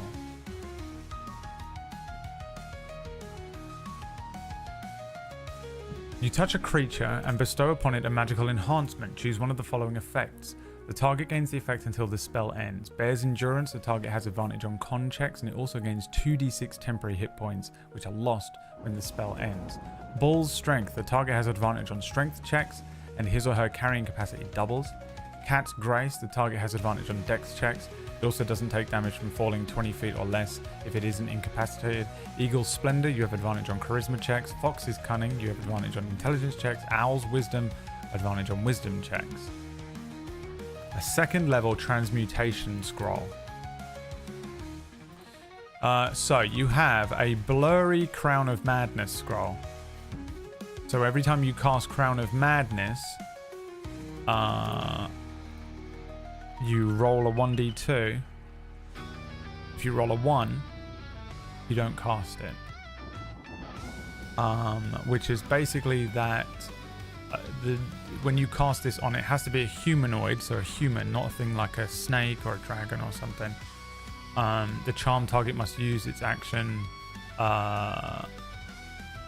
before moving on each of its turns to make a melee attack against a creature other than itself that you mentally choose. Is the current spell you have, but it's blurry to look at. You can switch it out now. You can only have one spell scroll slot at a time. So you can switch it for enhance ability. Switch scroll. Take enhance ability. Keep blurry Crown of Madness. The choice is yours.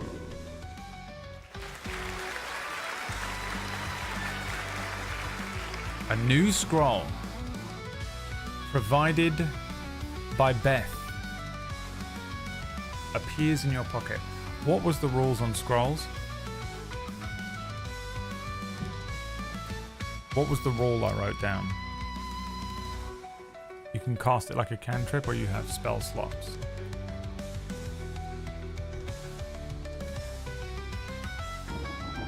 Probably spell slots make sense. So how do we want to do scrolls? Rules of scrolls. Rules of scrolls.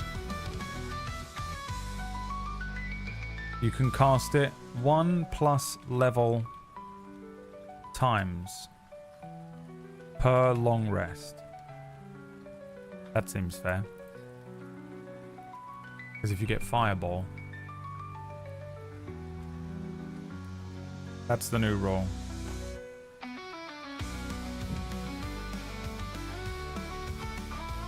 You cast it 1+ level times per long rest, and that goes for other idiots as well. Take enhance ability is a 100% from the chat here. So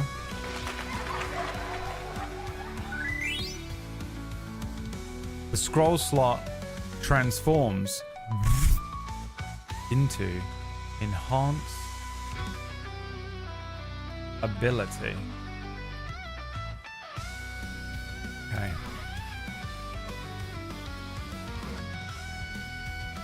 So, on your action, you can cast the scroll.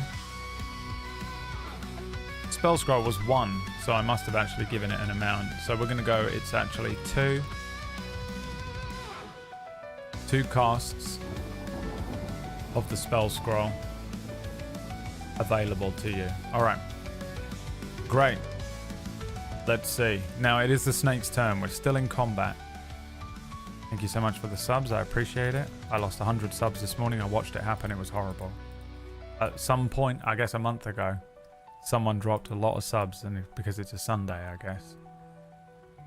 And I woke up this morning and was like, oh, I'm gonna do it. I'm gonna check my sub count just so that I know. It gives me an anxiety attack to check every time I look at it, because you can hide it, hide your sub count. Like some people have it on their stream and shit, and I'm like, every time I check it, I have a panic attack. And I clicked it and was like, okay, that's not too bad, and it went boop and changed right in front of my eyes. Almost killed me. It dropped a lot. It was like 100 or so.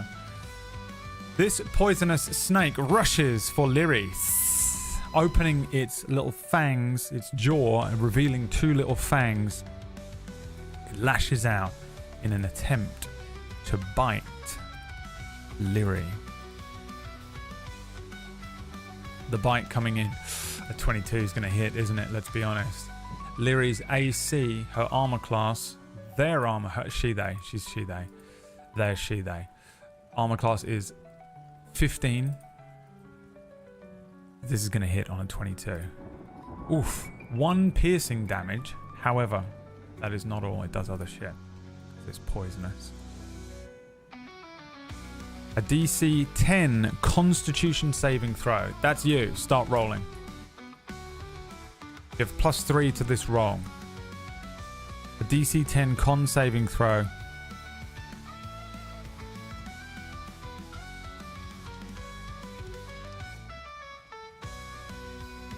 This is so weird how they've written this.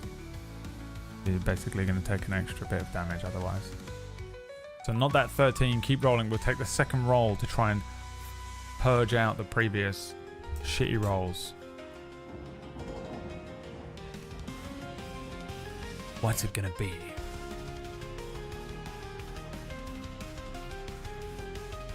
Keep rolling. You take the second roll. You'll know because it says at Brad Woto the winning roll is blah blah blah.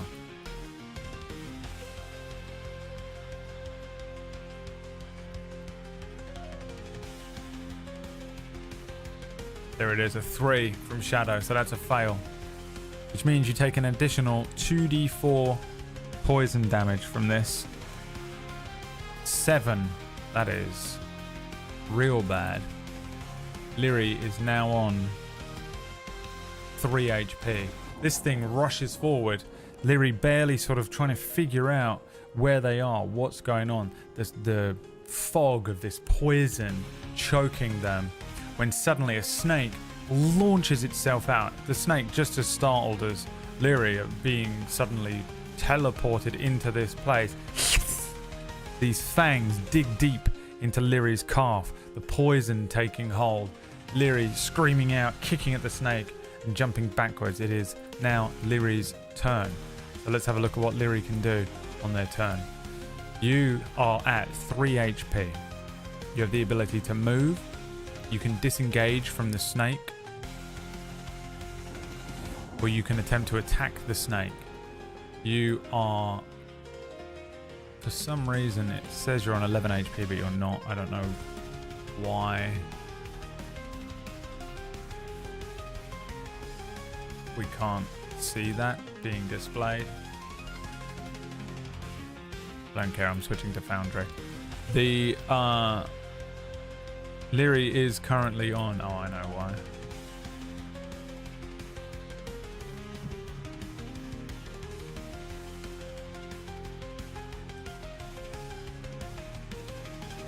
There we go. So what you can do from this position. What does Lyri do? You could fire an arrow at the snake, but you'd have disadvantage. This is the problem with being an archer, guys. You chose an archer, and I think later on is going to be very good, but at the moment at level 1 it can be a bit rough when everything just rushes you. You could fire an arrow at the snake. You have disadvantage on the shot because you're at close range. You don't have a melee weapon, right?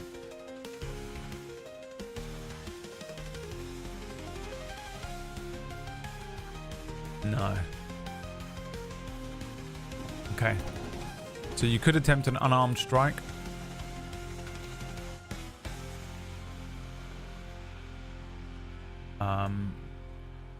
which I think will only deal 1 damage because it just deals your strength modifier. Or maybe is it 1 plus your strength modifier or just your strength?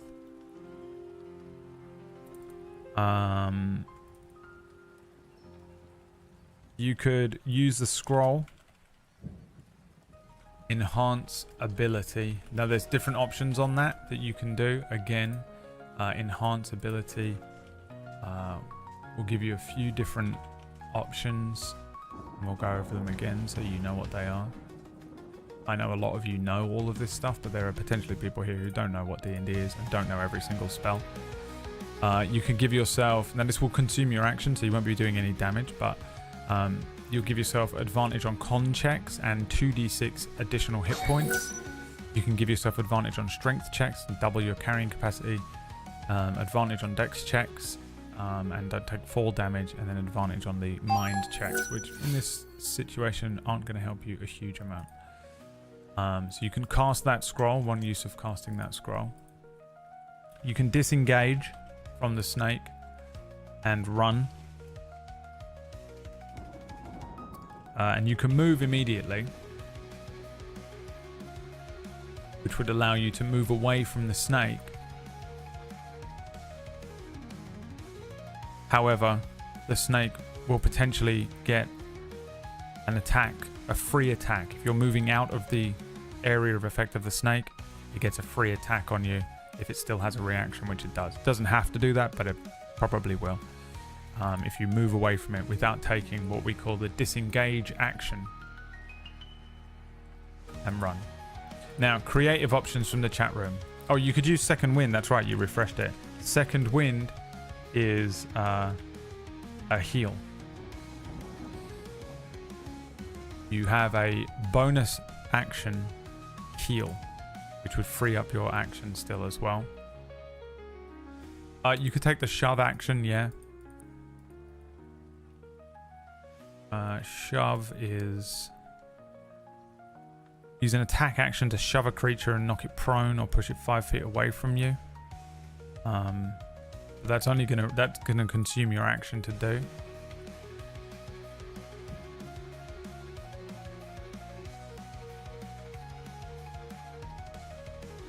I'm just gonna put this as well.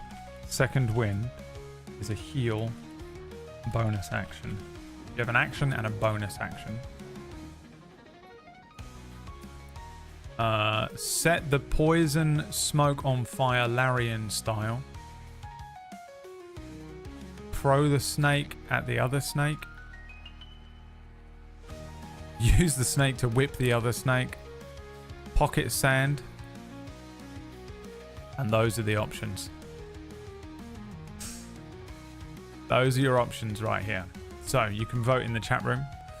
Fire an arrow, unarmed strike, use a scroll, disengage / run, move immediately, shove the snake away, use the second wind heal, set the poison smoke on fire Larian style, throw the snake at the other snake, pocket sand.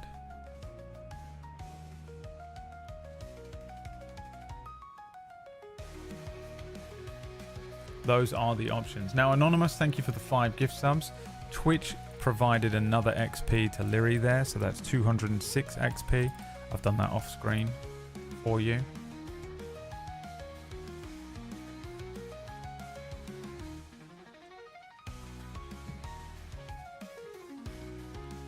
You're going to use the second wind to heal. Okay, let's do it.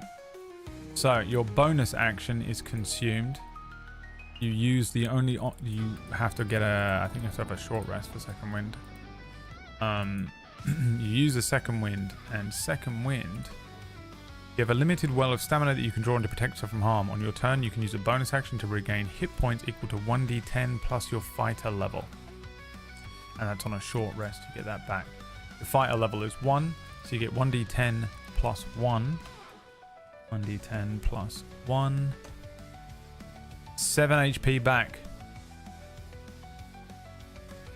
Up to 10 out of 11 HP. Lyri does the thing from the Matrix where Neo goes like this.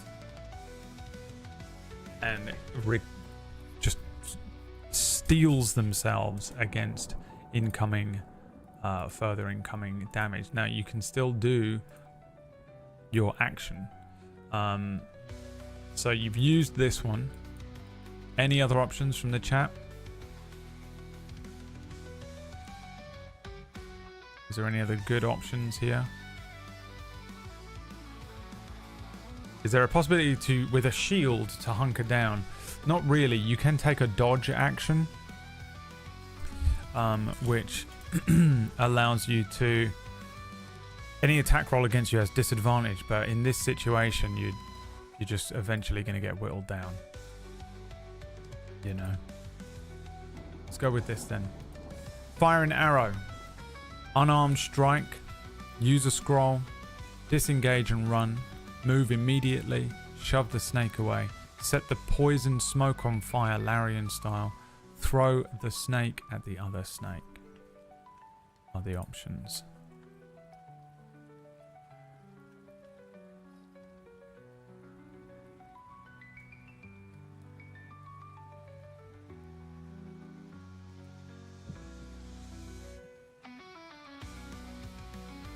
Which would you like to do?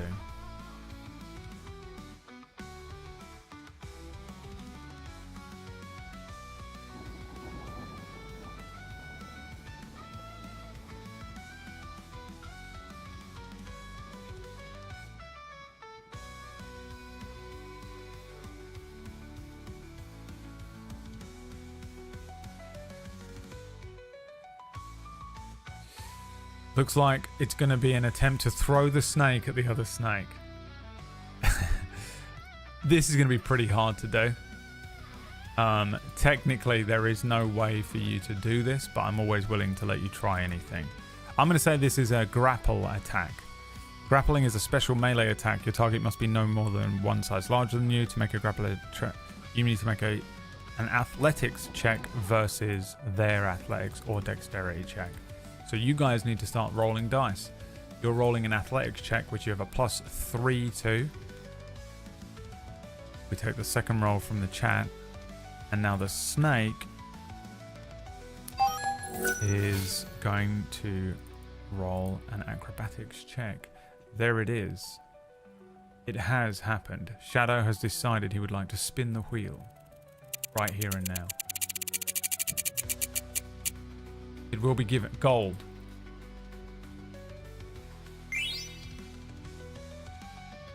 Which was another d20, right? So you get a 15 +3, 18. All right. 18 from Lyri. But first, roll me another d20. That's how much gold you get.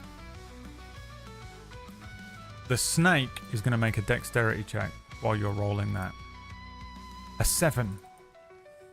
Lyri easily grabs this snake as it... She whips it up in one hand. It starts kind of doing that thing that snakes do where they're like falling backwards but also kind of holding still in the air. It starts whipping about. Lyri sights the other snake, brings her arm back as if to launch this thing. I'm going to give you the option to potentially do this again. There is no way that this is anything more than another athletics check. But let's see what you roll on the gold check. Keep rolling. This is how much gold you get from this wheel spin. You currently have 17 gold in your pocket.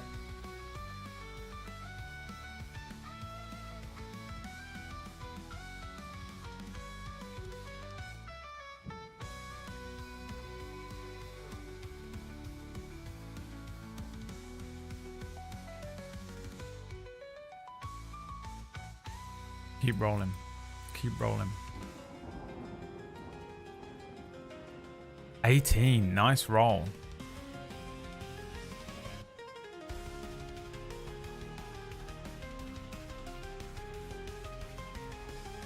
So what is 17 plus 18? So that would be 35. Am I right? 35 gold.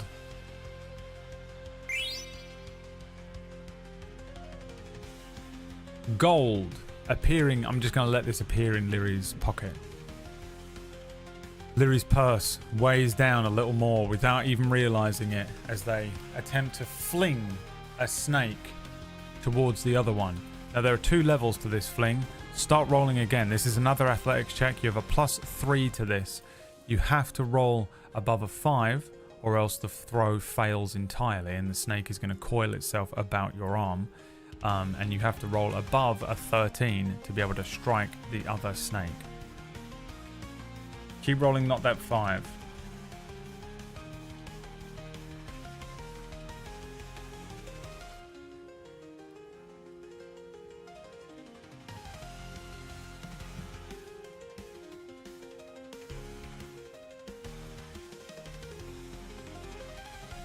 Is that another 5?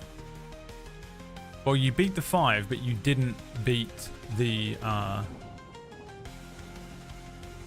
13. So that's an 8 in total. This snake flies through the air. Spinning through the air, this thing launches at the wall. It doesn't reach the next level up.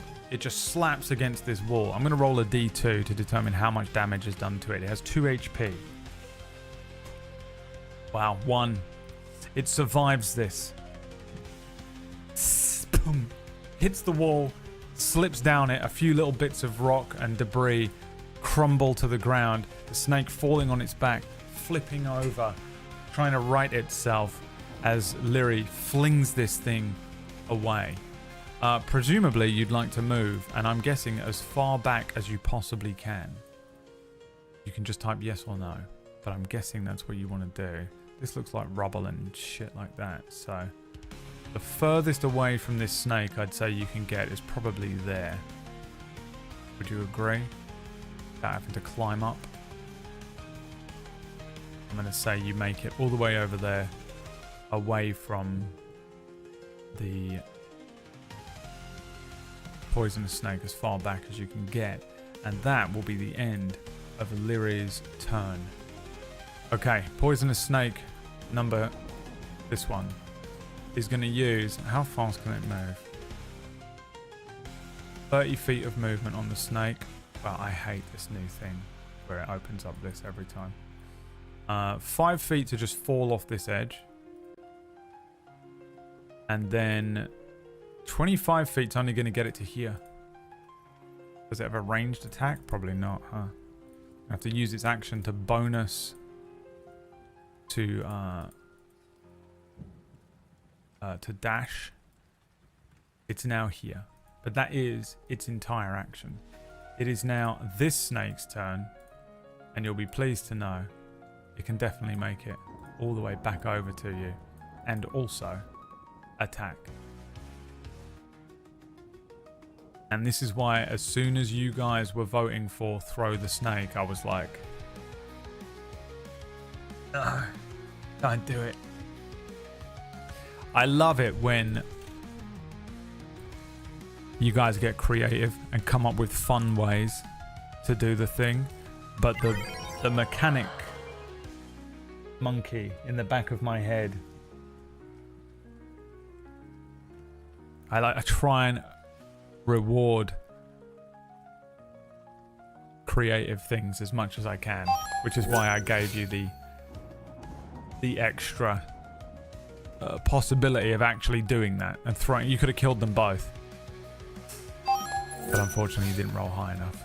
All of a sudden, thank you so much for the 5 gift subs. That is an extra 2 XP that we are owed. You're at 208 XP for every additional gift sub from Twitch. At the moment, there's some bullshit. Where is it? This thing. Bonus gift subs. Only 48 hours left. For every 5 gift subs, Twitch adds an extra one. And every time Twitch adds an extra one, you get 1 XP. That's how we're doing that today. Thank you very much, Sutton, the omnipresent Twitch chatter. Now, this snake is right next to you. It is going to attempt to bite Lyri. Oh, 23. Dude, I tell you what, I have been so good at rolling this year, both in Cura and in this. And I'd like to apologize. the Chaos Gods smile upon me this year. In the real world, I pay for these dice rolls. I've been incredibly unwell. I continue to be very unwell. My life has been borderline.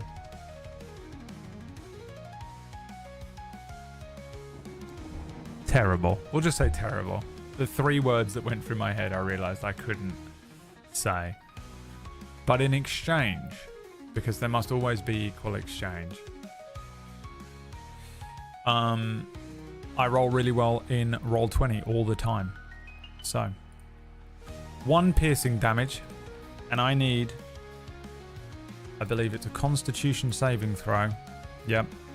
From you in the chat room. Exclamation point, roll d20, and you have a +3 to this con check. Looks like it's adding 2 today. Really?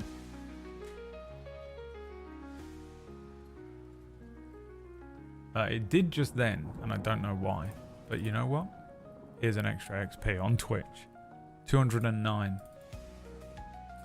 A 15 take. We take the second roll. Darky dark. I'm very upset to tell you. I've stolen Wax Power. I'm Kakashi of the Sharingan. I'm the copy ninja. I've sort of stolen Wax Power, but it comes at a terrible price in real life. A Constitution saving throw, please.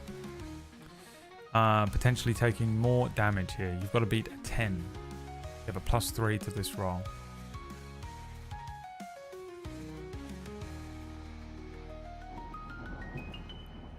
Kill these snakes. 2 HP snakes. As they swarm Lyri. A 2. Guys, you've got to roll better than this. We can't be doing this every week. That is a fail. You take an additional 5 HP damage as the snake that had just been flung against the wall moves swiftly across the bottom of this quarry. Lyri, sighting up the first snake that's dropped off the thing, doesn't see the second as it leaps at Lyri. Lyri bringing up an arm instinctively, the snake biting into their forearm, injecting additional poison, slicing the arm, Lyri flinging the snake to the ground. 5 poison damage, 1 piercing damage. It is now Lyri's turn. But first, it's time for a wheel spin from Jaeger, as well as an additional bit of XP. You're at 210. Oh, you get something good. 210, you get a minor boon. So this is something good. Not a Deus Ex Machina like you suddenly become God, but something good happens. What good thing happens? Jaeger has provided, in his madness, the true God of Chaos bestows upon you a good boon. What would you like to happen? What is a good thing that could happen here? Rocks collapse on the snakes. Snakes get scared and run away. Loose rock falls. Lightning strikes the snakes. A hawk appears and takes the snakes. Find a melee weapon. It's also a tool that will help you later. Ramu comes. No, that's too big. Moose, a mongoose suddenly appear. A moose suddenly appears. Find a vial of anti-venom in the dirt.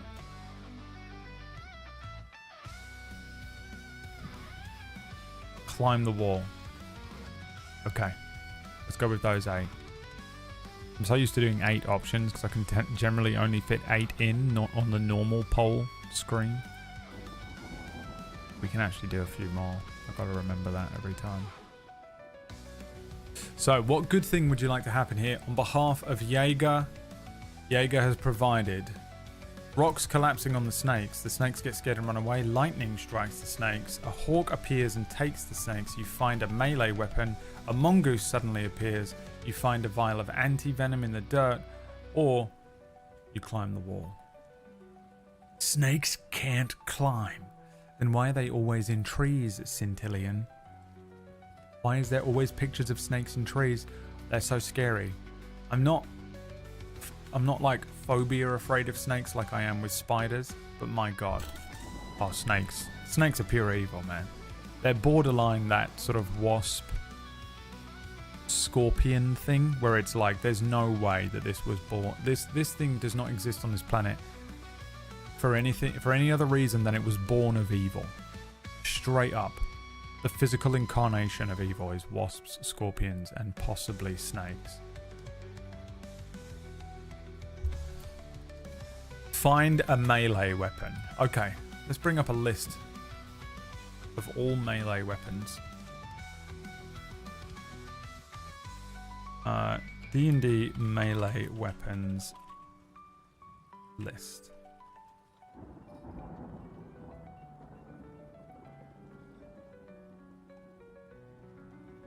Okay.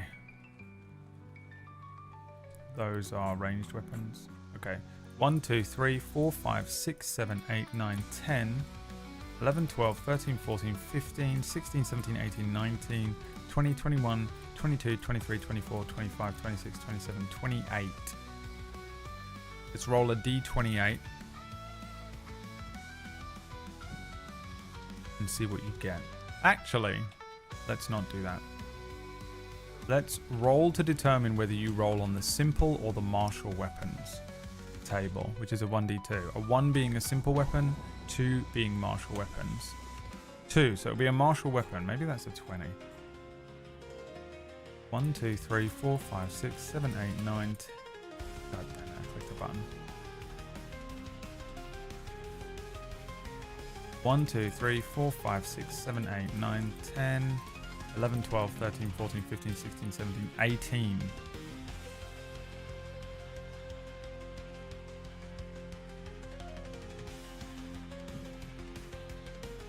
That's close enough to a 20.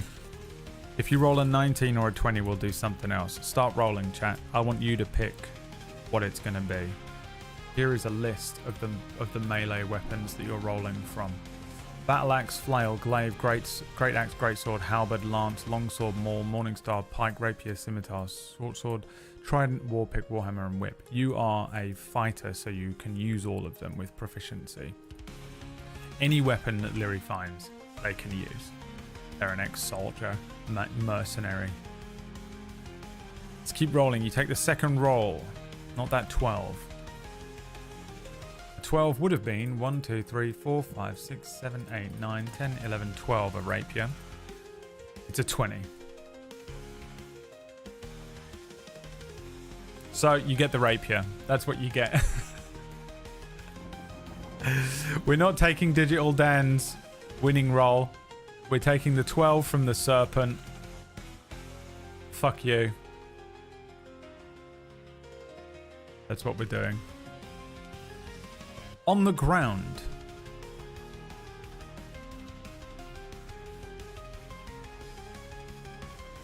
Next to Lyri.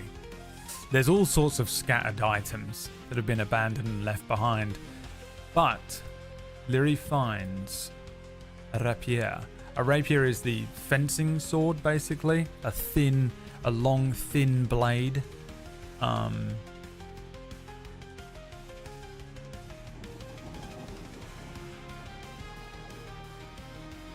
And that is a D8 plus Dex weapon. It's a finesse weapon.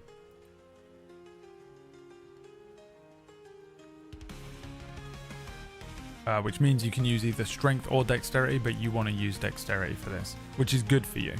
If you'd picked up something like a great axe while you could still have used it, the bonus wouldn't have been quite as high because you'd been using strength rather than dex. So Lyri can use their dexterity for this weapon. It's a pretty good weapon for Lyri, to be honest. A D8 plus 2 piercing damage as Lyri, stumbling backwards after being bitten from this, sees the rapier on the ground, flicks that thing up, flies through the air. Let's have Midjourney create an image of how this thing looks. I'm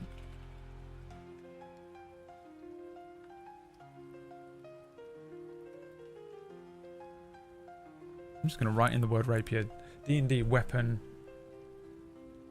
see what comes up.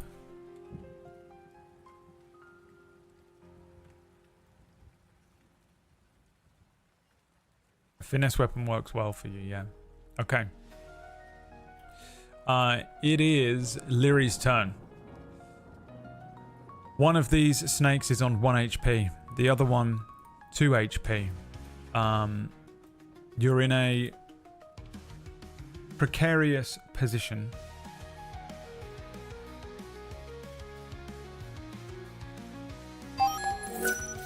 Here.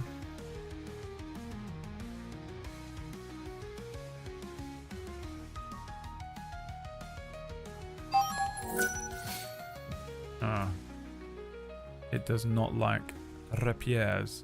Well, here is an idea of what the weapon looks like. It's one of these looking things. If that means anything to you. This is kind of how the weapon is. That is being held by Lyri now.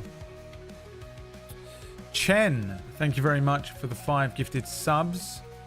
Going straight into the wheel spin.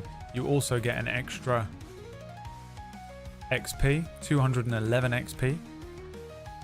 The additional Twitch sub in there. Lyri's turn. Now, what does Lyri do?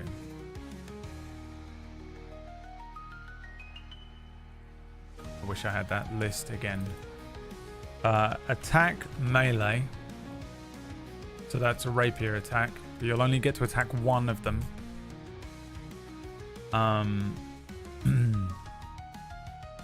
Attack bow.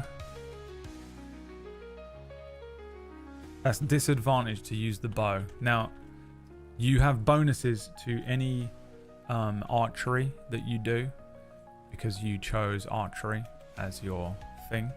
So, generally speaking, if you have the option to, you probably want to be using ranged weapons with Lyri rather than melee, but obviously certain situations are going to mean that you can and can't do that. You can disengage and run away. This would allow you to disengage from the 2 creatures in front of you without them being able to make that free attack on you. And then you could use your movement to run around them and run away from them, something like that. You could use the scroll, which is enhance ability. Again, I'm just going to bring up enhance ability in another window. So we can just click on it like this. Again, enhance ability will allow you to... Damn. Hugh Margie, thank you very much. Do something like Bear's Endurance and get 2d6 temporary HP. It'll also give you advantage on your con checks for when the snakes bite you.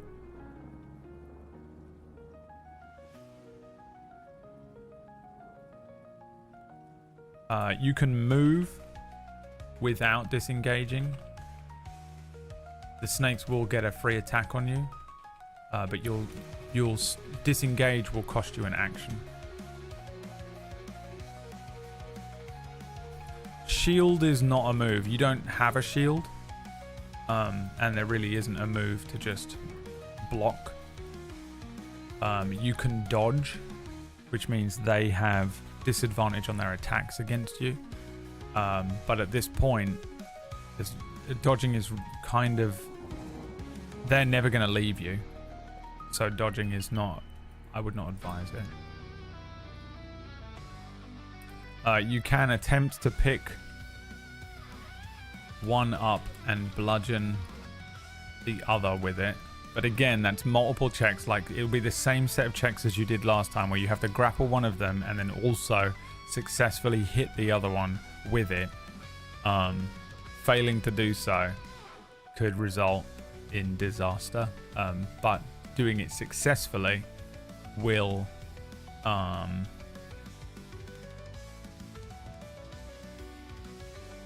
Potentially kill them both. Use shield to raise AC. Yeah, again, you don't have a shield. If you had a shield, you would already potentially have it equipped.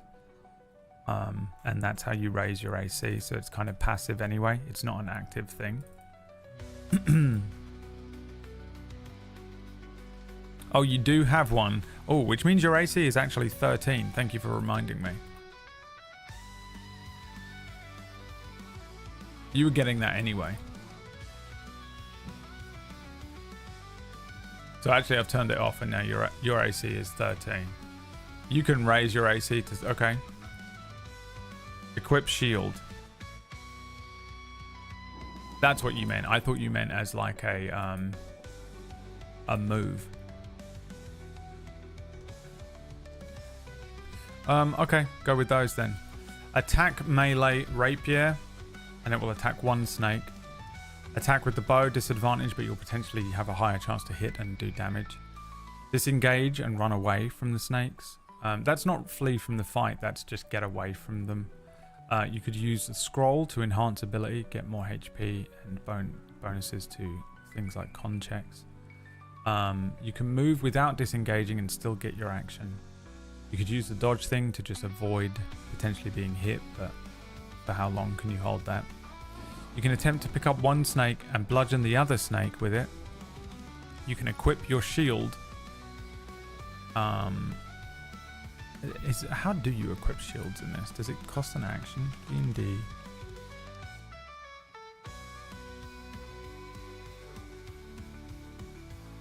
It is an action to equip and unequip your shield, which we're going to play that rule. It's a kind of a boring rule, but yeah, it's object interact. But because you're a bow and arrow type, I think it actually makes a lot of sense. Do you have a spin? You do have a spin. Let's do that now. And then you're going to attack with melee. Ooh, a potential new scroll.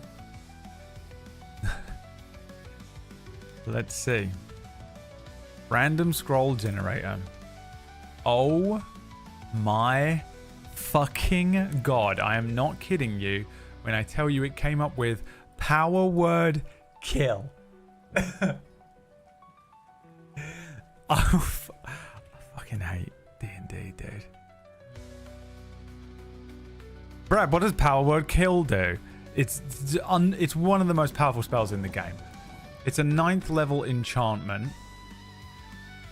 You utter a word of power that can compel one creature you see within range to die instantly. If the creature you choose has 100 hit points or fewer, it dies. Otherwise, the spell has no effect. There is no point in ever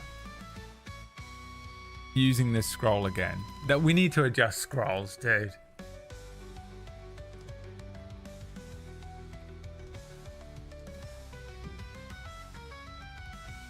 The scroll needs to have an amount of uses, doesn't it, before it burns up.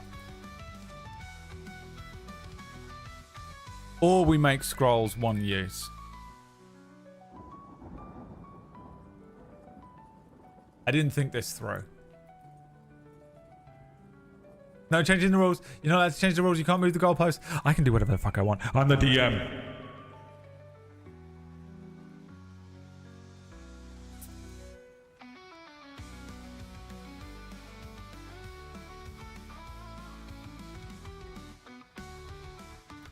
How do we roll this? I mean, you're obviously taking power word kill, right? Now, let me think of the rule first.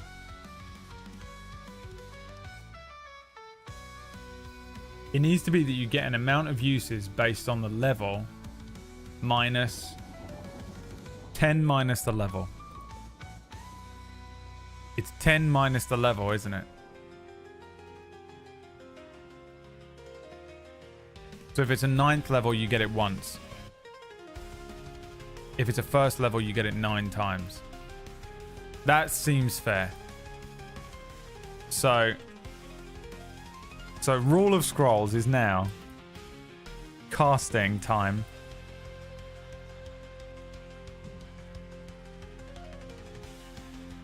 $10 minus the level. The scroll level. The spell level.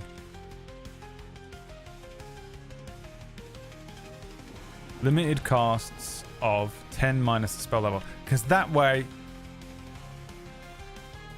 the scrolls don't just become... Because otherwise, scrolls will become completely nullified because you will never need to take another scroll when you roll one or find one.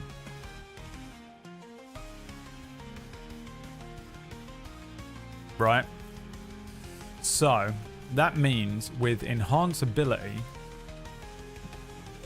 you get 8 casts of this. With Power Word Kill, you get 1. You can do it whenever you want. So you get 10 minus the level. This is a 9th level spell. So you get 1 cast of it.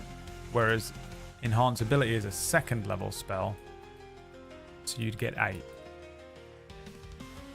I think that's a better way to do it so that we don't completely just ruin the point of when we created the scroll wall in the game. So the choice now is up to you. I just want to quickly print screen this for myself. Oh, you know what? I'm going to copy paste it. So that, because this is so annoying to have to write out every time, isn't it? Let me just do that. Okay, switch scroll. Keep Enhance Ability. 8 uses left. Take Power Word Kill. 1 use left. Again, this will insta-kill pretty much anything at this level. It's very unlikely.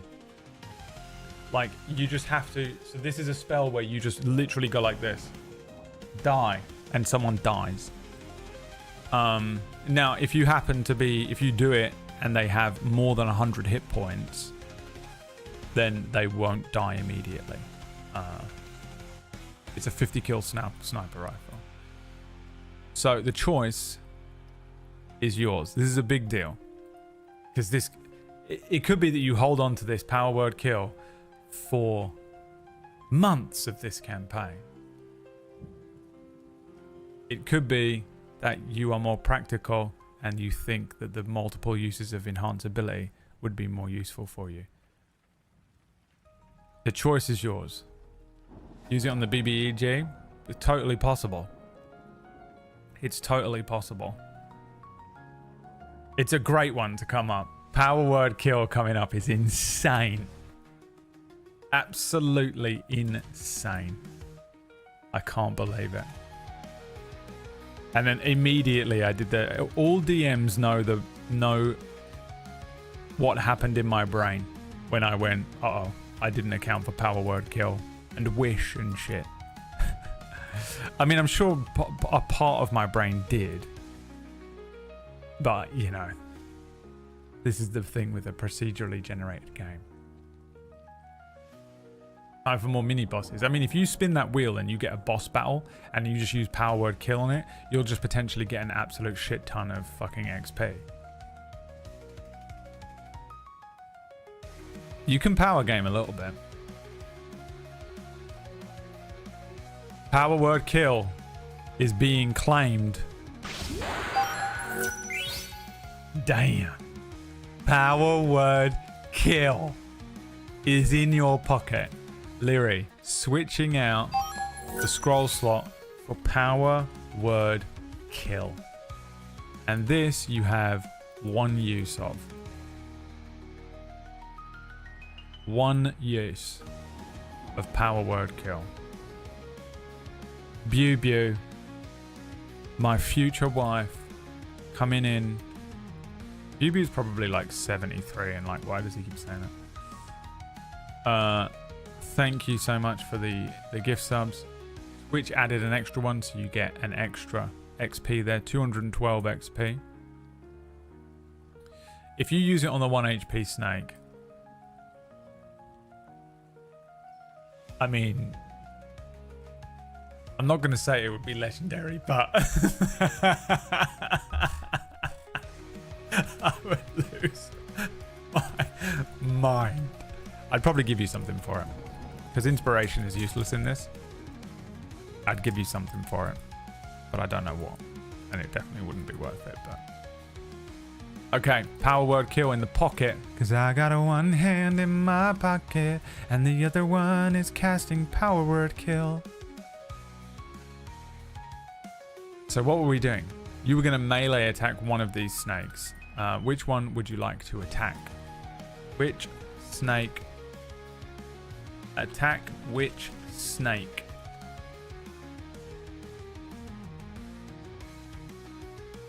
Full HP snake? Injured snake. Now, if you hit, you're probably going to... I think it's impossible for you to not kill it. Regardless, because you're always going to do one plus another die anyway. So you're definitely going to kill whichever one it is if you hit it. But it's up to you to pick one. It's pretty much irrelevant at this point, but, you know. It's your game, not mine. So I want you to have as much agency as I can possibly provide, while also making it fair and fun for all of us to enjoy. And who doesn't love voting?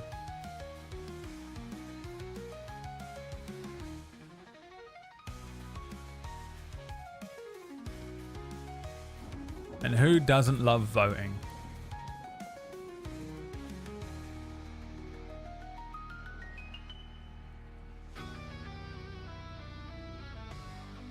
Braid, I've never voted in my life. The government are liars. The government are liars. I ain't never vote. I mean, in the Twitch chat, I'd never vote for anyone in my life, Braid. All right.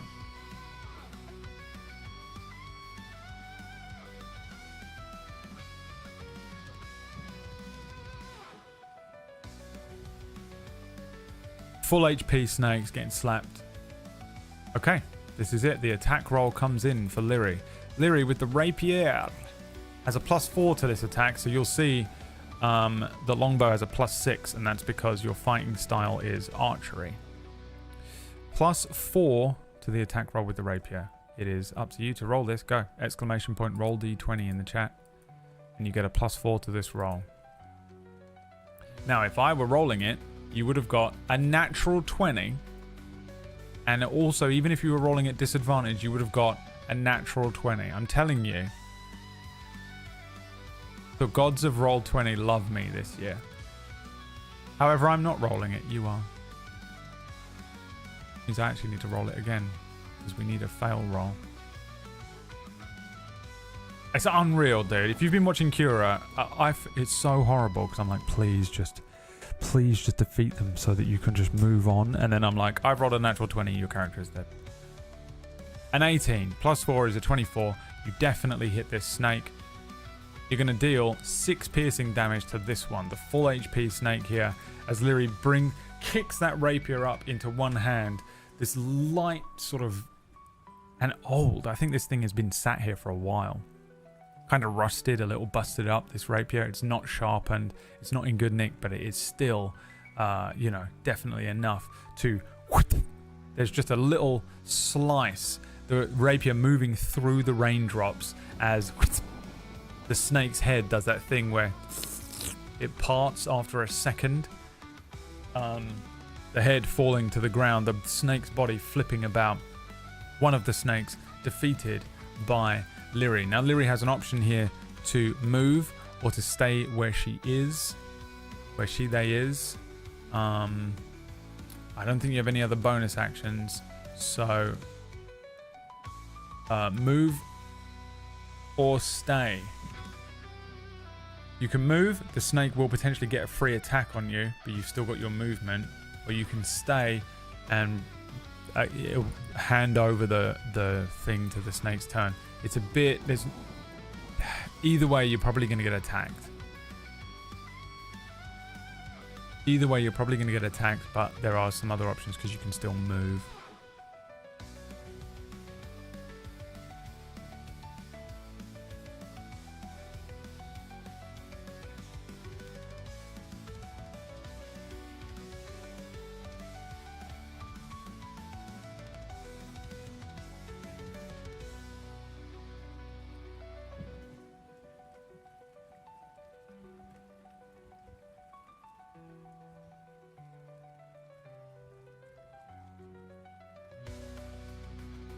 Stay there. Is the plan. All right.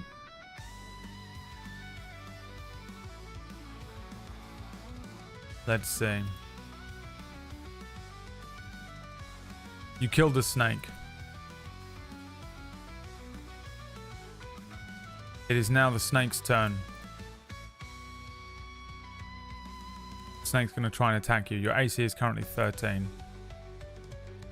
It's going to hit you. It's going to deal 1 piercing damage. You have 3 HP left. You need to make a Constitution saving throw and beat a 10, or take further damage.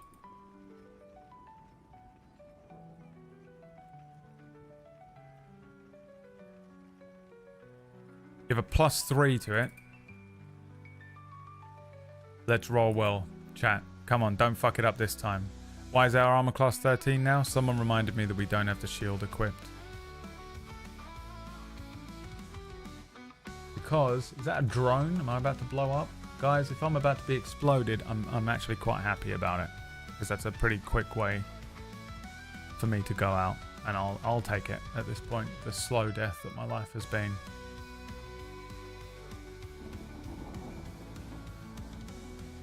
One of those big military looking drones just flew over my apartment. A 20! Damn! 23 in total. You don't take any additional damage. It's now Lyri's turn. Would you like to use power word kill? Are we attacking with the rapier? Is that the plan here? Just type yes in the chat. I don't think there's any point in putting, unless you're using power word kill. You want to use the scroll? You could use the scroll. Alright, roll your attack roll, chat. You have a +4 exclamation point D20 in the chat.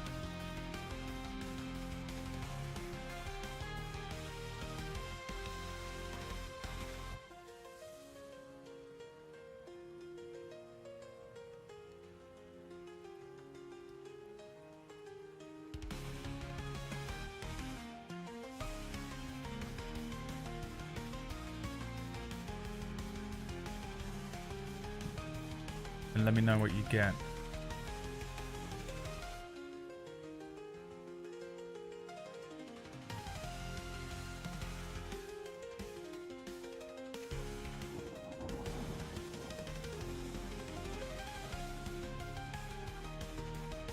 Another 20?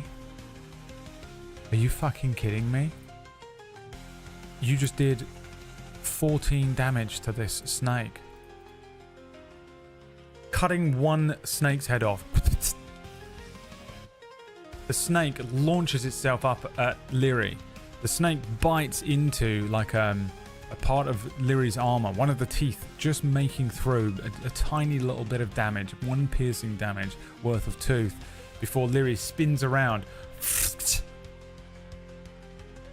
The snake's body falls to the ground in 2 pieces.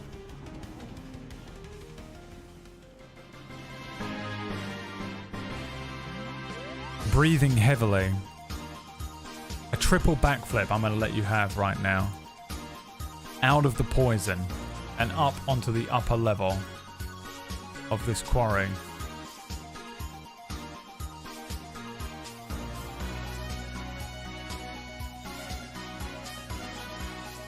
Unbelievable work right at the end there. An unbelievable combat. Another close one.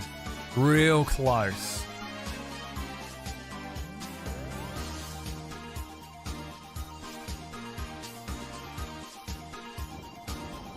Incredible work with the double nat 20s at the end.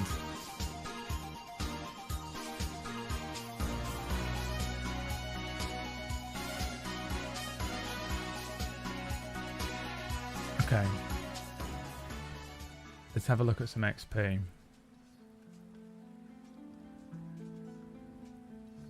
For these snakes. 25 XP each, so you get an extra 50 XP there. So you're at 262 after today. Out of 300, you level up to level 2 at 300. Very close.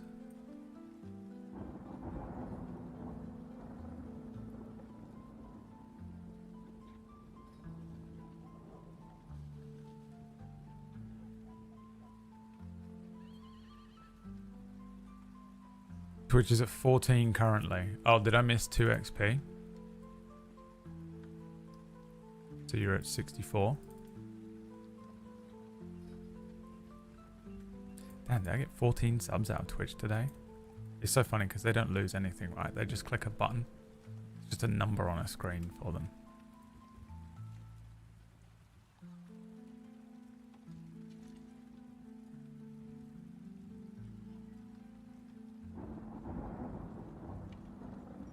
Time to farm some rats, baby.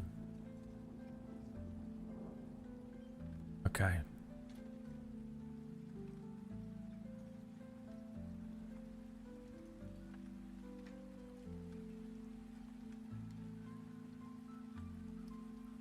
So. Lyri finds themselves in this rain-soaked quarry.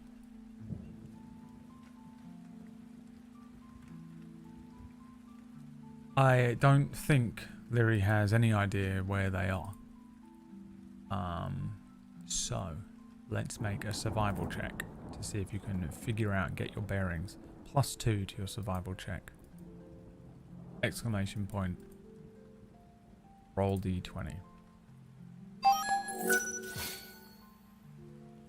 Another wheel spin, they screamed from the chat room. Okay, while you do that survival check, a wheel spin. Another XP from Twitch. 265. For all those bonus quad vantage on this check. This survival check.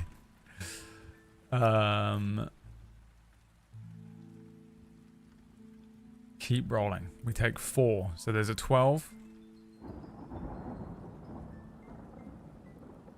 Keep rolling until we see 4 numbers. Another 12.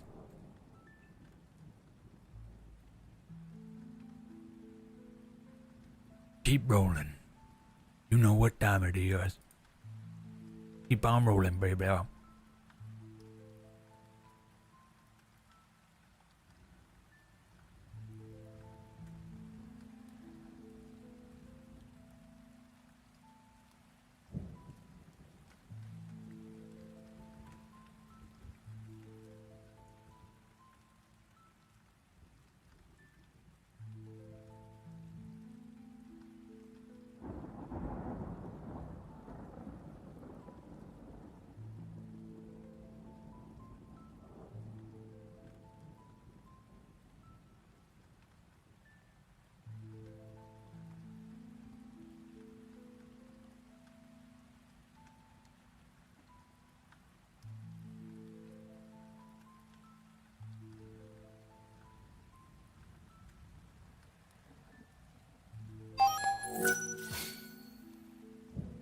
Damn, Nayana. Thank you very much. Theory, thank you for the subs, by the way.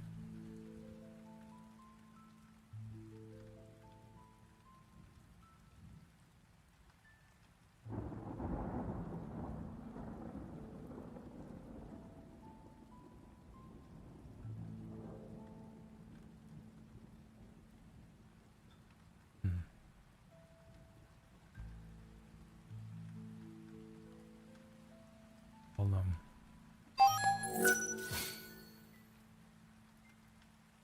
All right. What was the result? What was the result? Thank you, Shadow.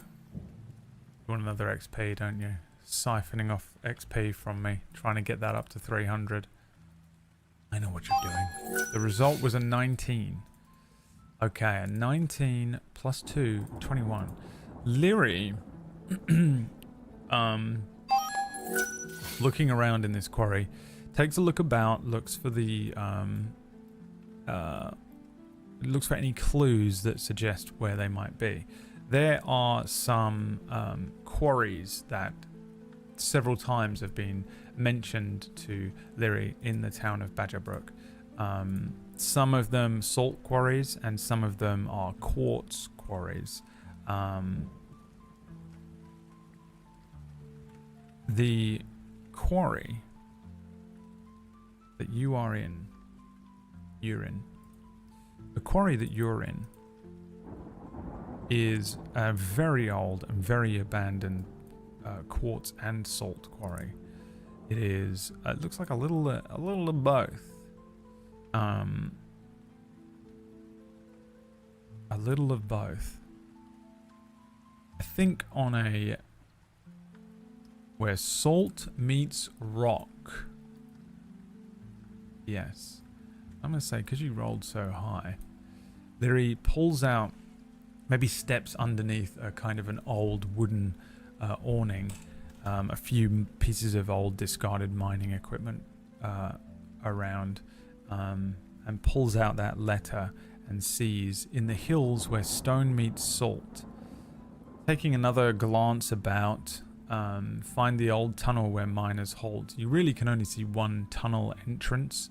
There is an exit from the quarry. There are two exits. There's one that leads out from one of the lower areas, and then obviously you could just climb out of the quarry, being another exit essentially.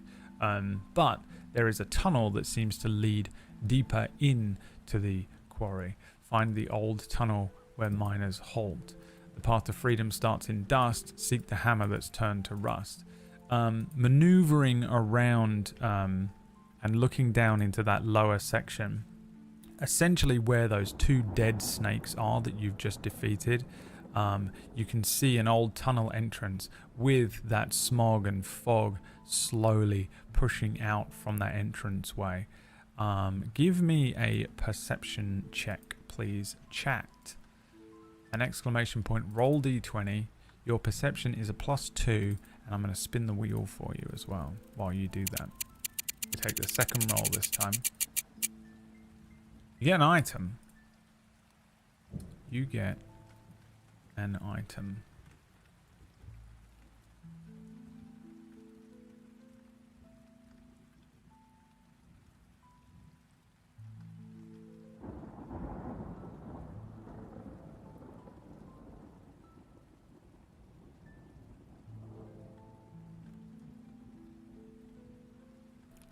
Let me see where I got that. This one looks good.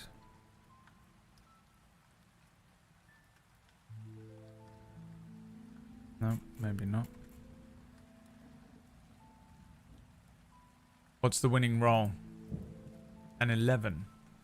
An 11 plus 2. You see.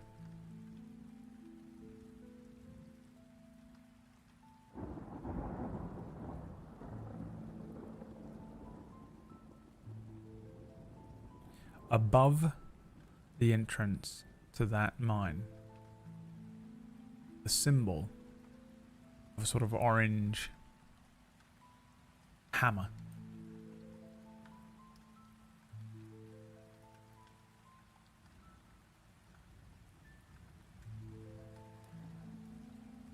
Now, roll me another d20, please, chat, for the item that you get.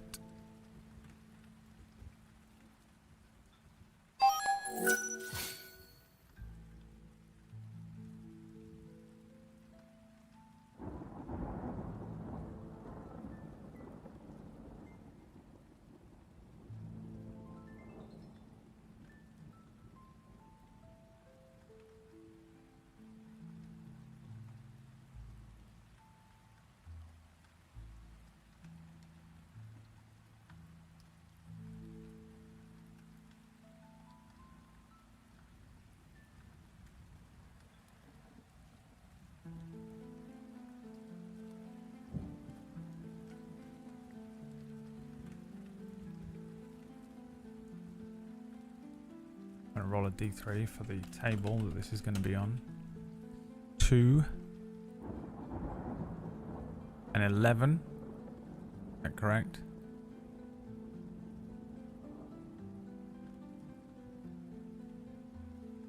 You find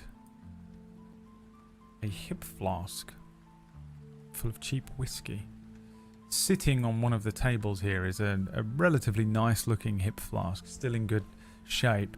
Leary picks it up, pops the cap, takes a sniff. Cheap whiskey. Maybe there's some use for this later on down the line. Let's make an item list. Treasure. Loot. A hip flask, half filled with cheap whiskey.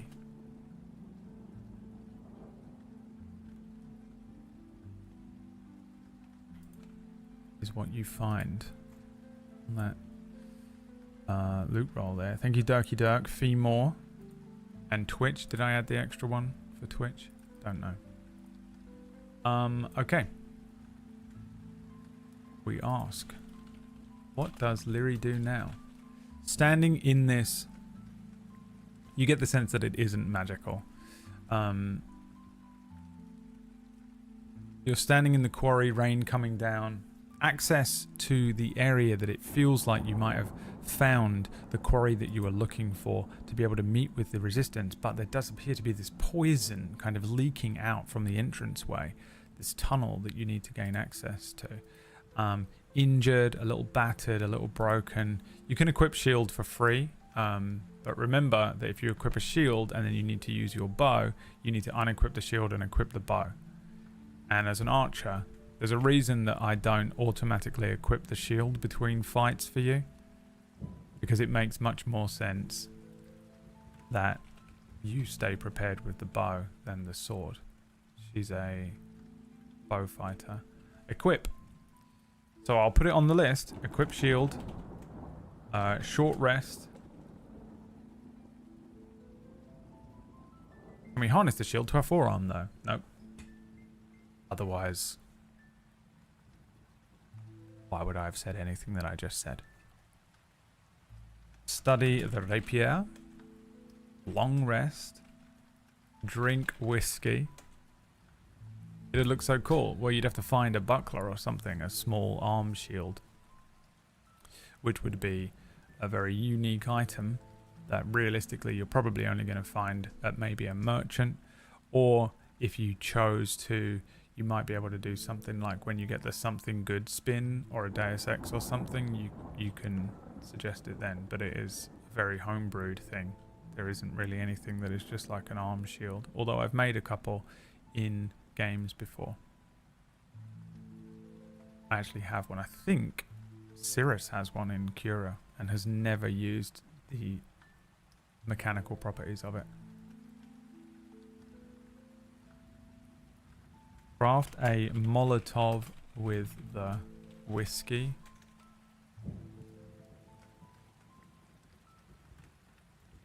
Examine the hammer. It's a symbol, not an actual hammer. Did we take the snake corpses? No, they're on the ground. There was all poison down there. I chose to get you out of the fight and off of the ground. So the entire lower area is poisoned. Shout a portion of the letter into the tunnel. Alright, we'll give you those. I'll see if I can find some, like, gas.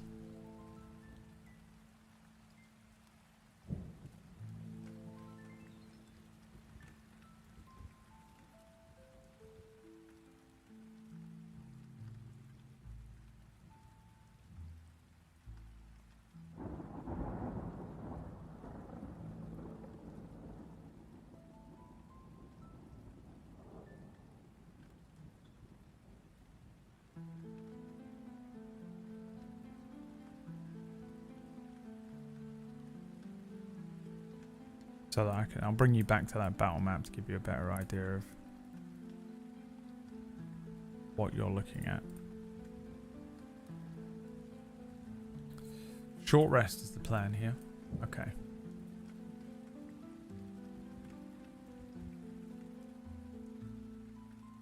But this is what you're looking at.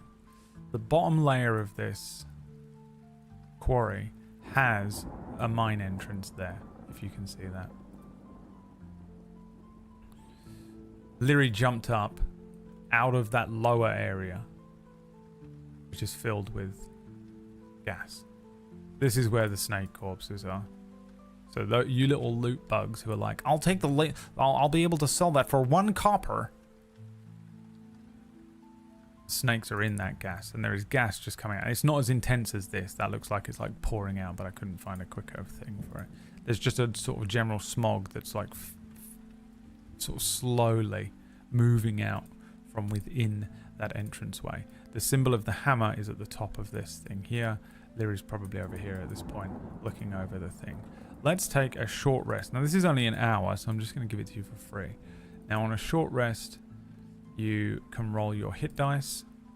You don't have any more of those left. You get 9 HP back, so back to full HP. The long rest gives you second wind back. Short rest, yeah. I always do this on my character sheets, just so I know. But I get that back on a short. If you get it back on a short rest, you get it back on a long rest as well, right? So you get your second wind back and full HP. As well as taking a sort of a moment here. I think Leary probably moves over. There's like a little tent over here, right?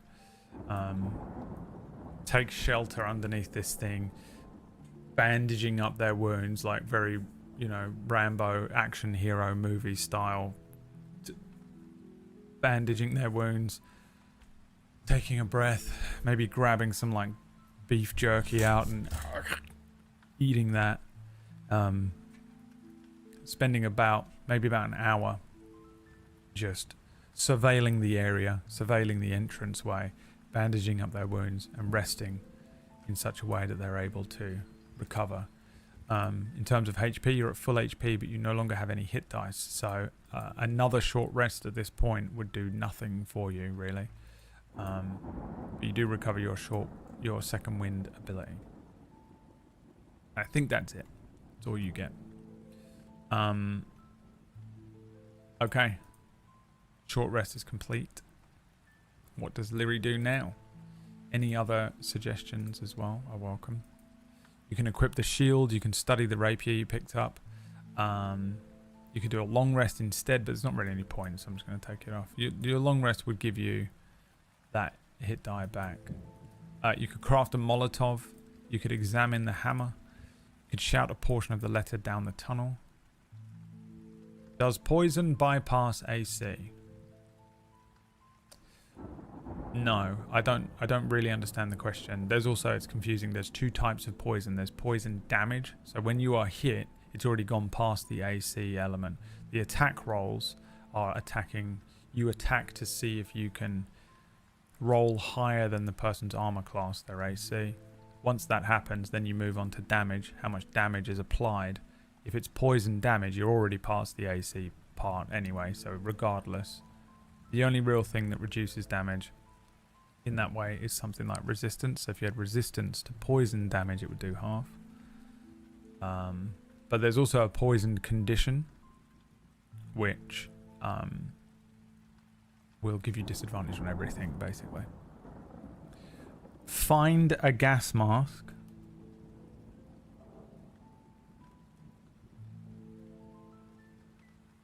Craft some gas protection from clothing. Right. So equip the shield, study the rapier, drink the whiskey, craft a Molotov with the whiskey, examine the hammer symbol, shout a portion of the letter down the tunnel, find a gas mask, or craft some gas protection from clothing. Rip off a piece of clothing and try and make a mask. Something like that.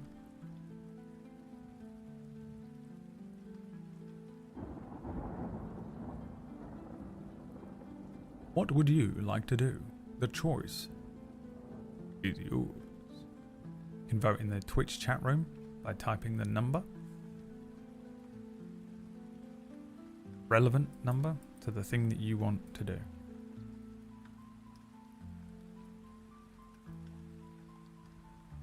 Are there no mundane loot tables in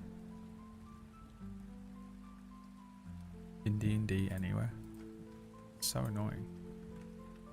You just have the items. There's nothing. I don't think there's anything in the DMG.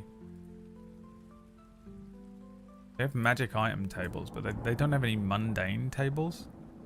I have a lot of random ones, but I'd like one that was official.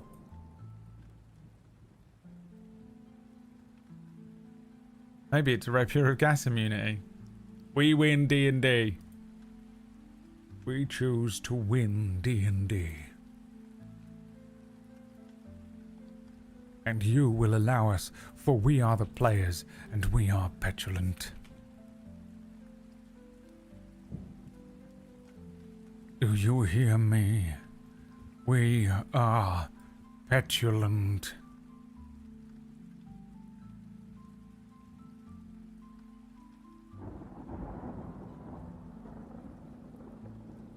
Okay, shout a portion of the letter into the tunnel. Is what you voted to do here. Leary maybe finds a vantage point that makes sense. Moving around to the opening into this tunnel, looking down, maybe hanging down a little bit.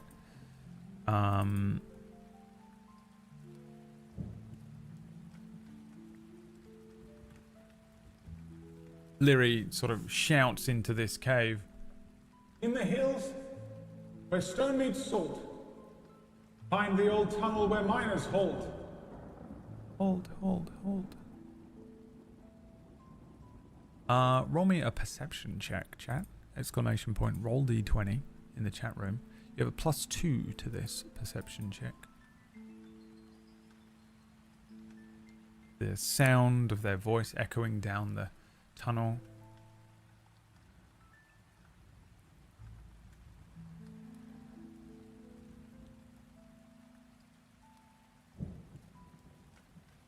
Then sort of turning an ear,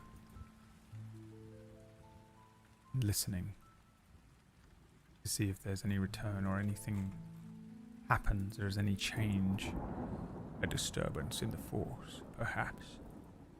+2 added to this. We take the second roll, so keep going.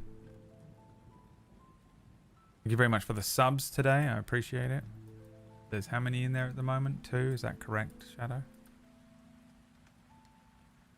Trying to reclaim all those lost subs from this morning. An additional bit of XP from Twitch. 266 XP right now. Pretty close to a level up.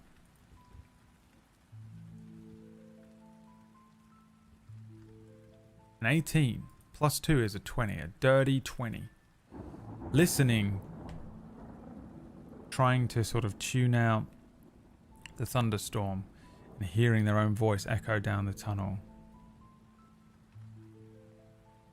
Nothing. No response, but also no movement, no additional element. It seems as though this tunnel is empty, but also, given the, I guess a 20 is pretty good, it seems like a pretty long tunnel. I mean, this is a dwarven quarry. This tunnel could go on forever. Can we carry several scrolls and just have one readied? Or does equipping one overwrite the old one and we lose that? It's overwrite, yeah. The rule is everyone in the world casts magic through spell scrolls apart from a handful of very special individuals because of an old wizard. Was the rule, right? What was the story? Due to an old wizard. A fool wizard was what it was, performed a wish spell that tore at the very fabric of existence, upending the rules of magic, creating the spell wind, reducing the ability for mere mortals to cast spells with ease, and allowing in the demons, who rule now, I guess, is what I wrote down.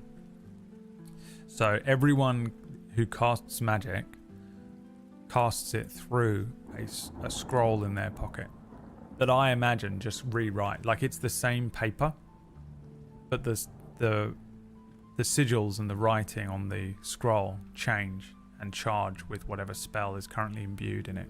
So once you use it, you sort of, I imagine they're not even doing this. They just kind of unleash the scroll and then the spell comes out of it. It's sort of how I imagine scroll work to go in this. We haven't done it yet.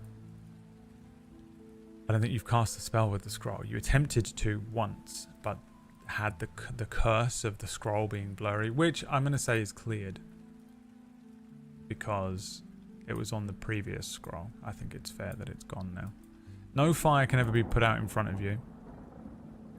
You're also a natural target for burglars, so I need to make sure you're constantly being robbed. Don't let me forget. I'm going to write it down here on my notes. Constantly being robbed blind. That's what I've written in bold and block caps, and I'm putting right at the top of this fucking thing to remind me every time I log in what that is. I'm going to rob you constantly. So, yeah, you get the sense that there's no one in there, or at least no one close. If there is a resistance group, they're either very far into this tunnel, or extremely stealthy. Back to the poll then. What does Lyri do here? Any other additions before we roll this one again?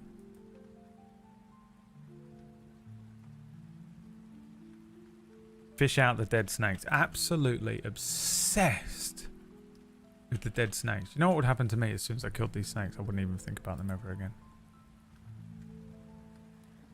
Just waltz straight in, bow at the ready. That's my kind of player right there. Shadow, you're in the game. Hey, Shadow, you can play in my game. Okay? Max, you not allowed. Obsessed with this snake. I have a plan with the snakes. Okay, fine. Now I'm intrigued. It's annoying. Okay, you can play. Fine, get him, bring him back. He can play. Fuck. God damn it. Check if there's another tunnel. There isn't. There isn't one. Here you go. You already did a perception check and got like a 20 or something, so you know everything about the area. Or it was a survival check. Determine where you are. You also are aware that you're quite close to the town, but you're outside of town limits. So you're not actually inside those like town walls. There are a few quarries on the outside of town, and this is one of those. But it's not like very far away at all, probably less than a mile.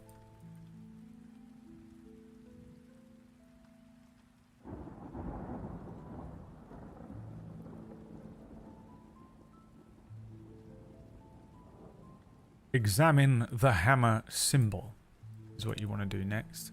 Okay. Give me an investigation check.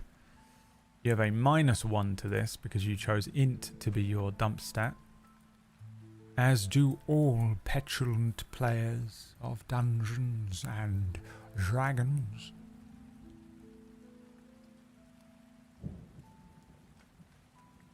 You wanted to make some Gucci snake shoes. He's going to try and take the poison out of them and then put them on the arrows.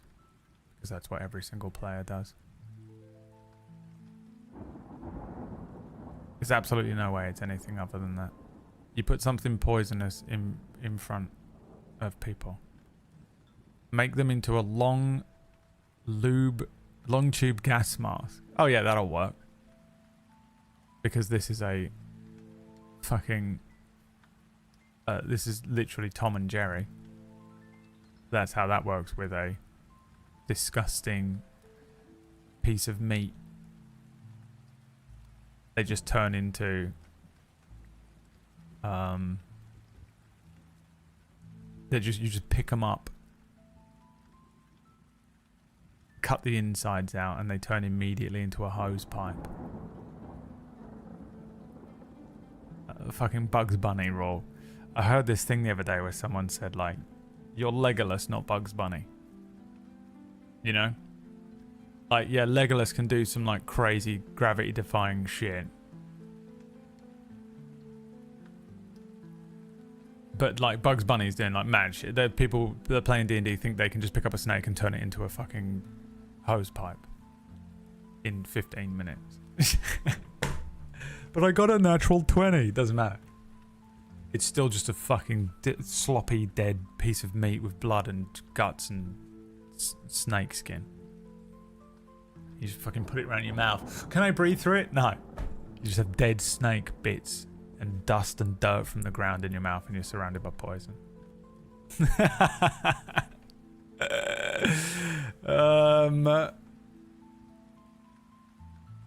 While looking down at the snakes, you see them rot and vanish and disappear in the smoke. The gas, over the course of the hour of the short rest, burns away the snakes. They're gone. No more with the fucking snakes. Okay? No more with the snakes. Now do an investigation check.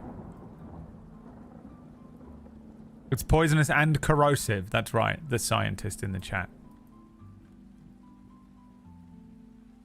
Wheel spin for more snakes. I'll allow it. If we get one more wheel spin and it lands on anything negative, another snake will appear. A 10. What was the other roll? An 18. So it's a... What was it? A -1. A 17. That's enough. Who wanted to check the hammer? What are you looking for? I don't know what it is that you want to determine about the examining the rusted hammer. It is a sort of embossed symbol of a hammer that is covered in rust, that is sitting embedded in the top of the opening. Oh, you wanted to see if this was like a button or something like that? Right, so you could see if it would like turn off the fucking gas. Is that the plan? It is not. It is absolutely not like a button or a secret door opening thing. It is literally just a symbol that is kind of awkwardly hanging or sitting on the wood of the top part of this thing. Yeah, the gas is kind of just slowly leaking out from the inside of this place. Right. Yeah, in fact, I'll give you on that 20 because that's what you were intending to do. You're kind of checking for ways to turn this gas off. I would say that you kind of take a little look over the area as well, and you get the sense that there is probably some sort of mechanical device that is sort of slowly pumping gas out from under or from inside of this tunnel system, and it's clearly pushing it this way because it's kind of eking out from inside the entranceway, but it feels like it's a little further in. There's maybe like a little tube or piping or maybe a dead snake that they've used very easily to just push gas out from inside. But you don't see on the outside here any way to turn it off or anything like that. The opening is completely open. You could just walk in. But you'd have to get creative on how to avoid the gas to access this. So with that in mind, what does Lyri do? Examine the hammer symbol is gone. Fish out the dead snakes, they're gone. Any other suggestions? Throw a torch in and ignite to clear the gas. Larian thinks that we're playing fucking Divinity Original Sin 2. Climb in from the top, says Jaeger. A spider. Look for a pickaxe and try to mine another way into the tunnel. Thinks we're playing Minecraft. Search around the nearby rings of the quarry. For what? You have access to all information about the quarry on 2 successful checks before, the survival check and the perception check, and to be honest, the investigation check. So you don't really need to roll for that anymore. Turn the cart over and get into its air pocket. Kangaroo. The fire curse keeps being forgotten. What were you looking for, Theory? Because I'll potentially provide the info. Here you go. What does Lyri do? Equip the shield, study the rapier, drink the whiskey, craft a Molotov, find a gas mask, craft some gas protection from clothing, waltz straight in, bow at the ready, throw a torch to ignite it and clear the gas, climb in from the top, look for a pickaxe and try to mine another way into the tunnel, or turn a cart over, get in it and use it as an air pocket.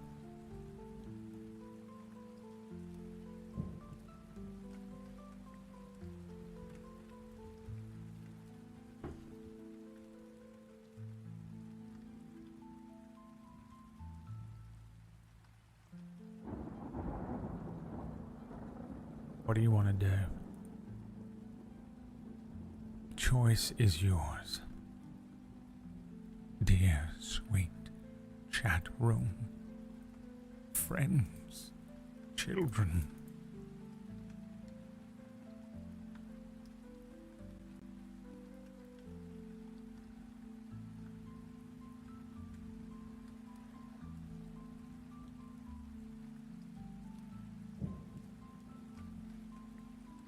Fucking waltz straight in. My favorite thing about D&D is how, like, a lot of the time, and I'm absolutely this player too, you go, right, hang on, let's check for traps. There's a trap, there is a trap. Alright. Okay, I'd like to carefully try and get around it. You fail. Did it activate? No. Okay. Fuck it. I fucking explode everything and kick the door in and barrel in. I'm a juggernaut, bitch. Just running straight in. Okay. With, of course, a triple backflip off the top of this quarry, Lyri jumps down into the gas, pulls the bow from their back, and begins to stride forward. However, you're going to have to make me that check again.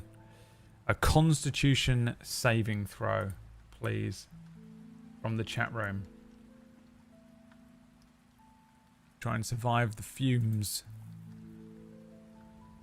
And it is a +3 on your con save.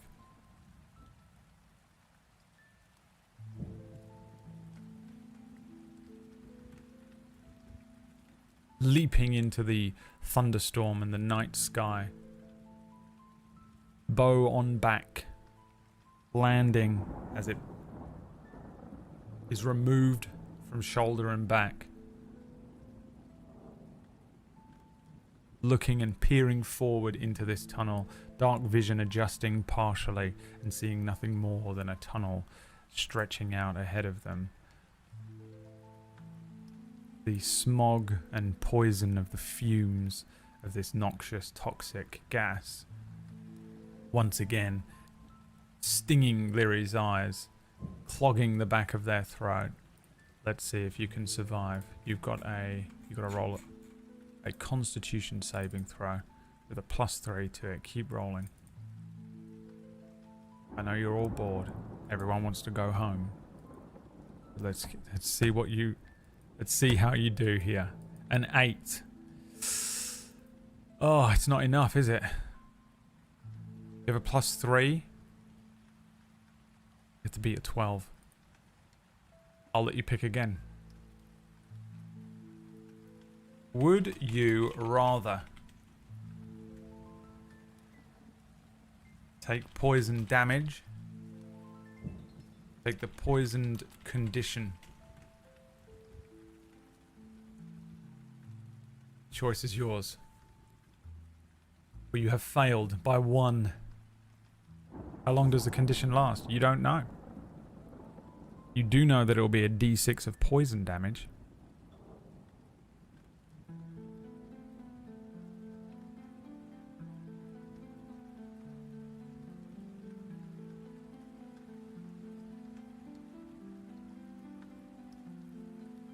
The condition could be 1 minute, could be 1 hour, could be permanent. Poison damage. Alright. 1d6.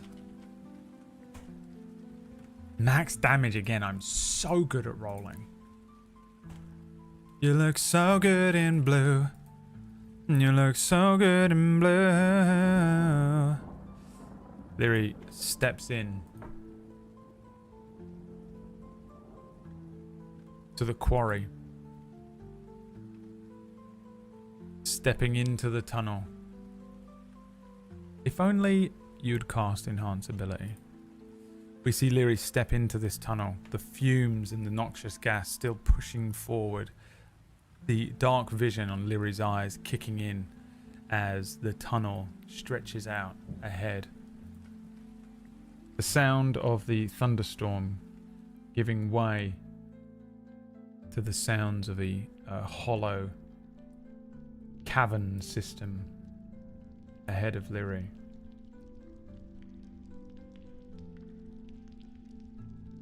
And that is where we end today's session. Tune in next week to discover what is inside. Too late! Too late. Motherfucker.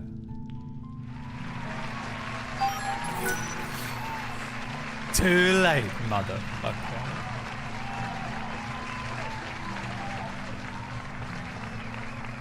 Tune in next week to discover what is inside the cavern, and whether you will slowly die of noxious toxic fumes.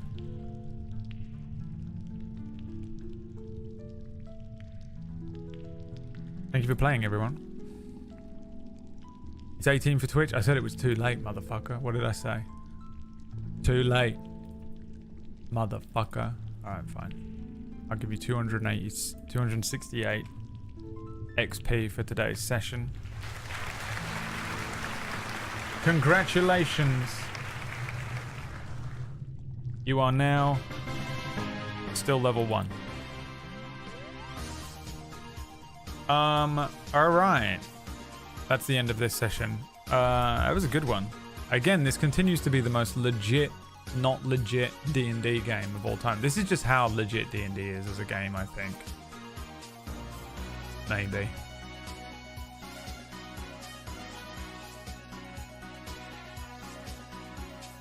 You can play it so easily. It's so accessible to generate a story like this. Is so very possible. You can do it with 100 people. Very enjoyable. Barely survived that fight with the snakes. I knew it would be tough, but I was kind of expecting that you'd just slap something with 2 HP very easily. But that's not D&D, man. That's not D&D, man.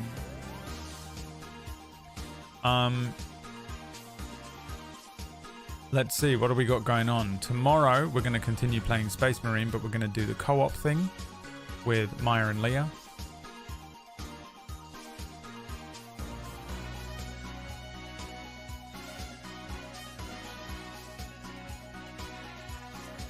So tune in for that if you want. Big Man Space Marine.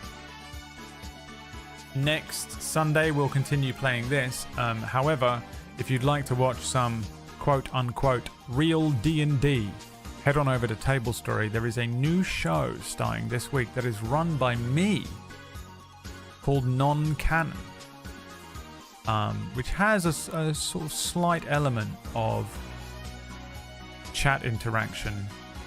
It's not quite on this level because that would be too difficult to do, really. But you can get involved. So if you want to see that, that'll be on Friday at 8 p.m. UK, 3 p.m. Eastern USA, or whatever that is for the rest of you. Alternatively, you can watch Cura on Tuesdays, which I also run. 4-player campaign, homebrew setting. And on Mondays, we run a Pathfinder game, which is GM'd by Wax Steven. If you like Pathfinder, you can watch that too. A whole host of great role players and streamers in all of these shows. Is non-canon actually non-canon? Yes, it is. It is non-canon. So if that sounds fun to you, I'll see you for that. That's what I've been working on. It's why I'm so tired. They gave me 2 weeks to create an entire D&D game and prep it for a show. And I've been working on it non-stop. I'm absolutely exhausted.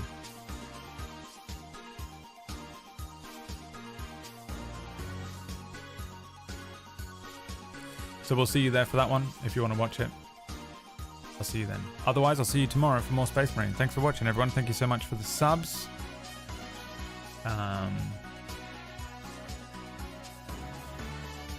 I'm knackered. Dude, these are so tiring. My brain is officially let go. Go see Maya. Thanks for watching, everyone. Have a good rest of your day. Peace.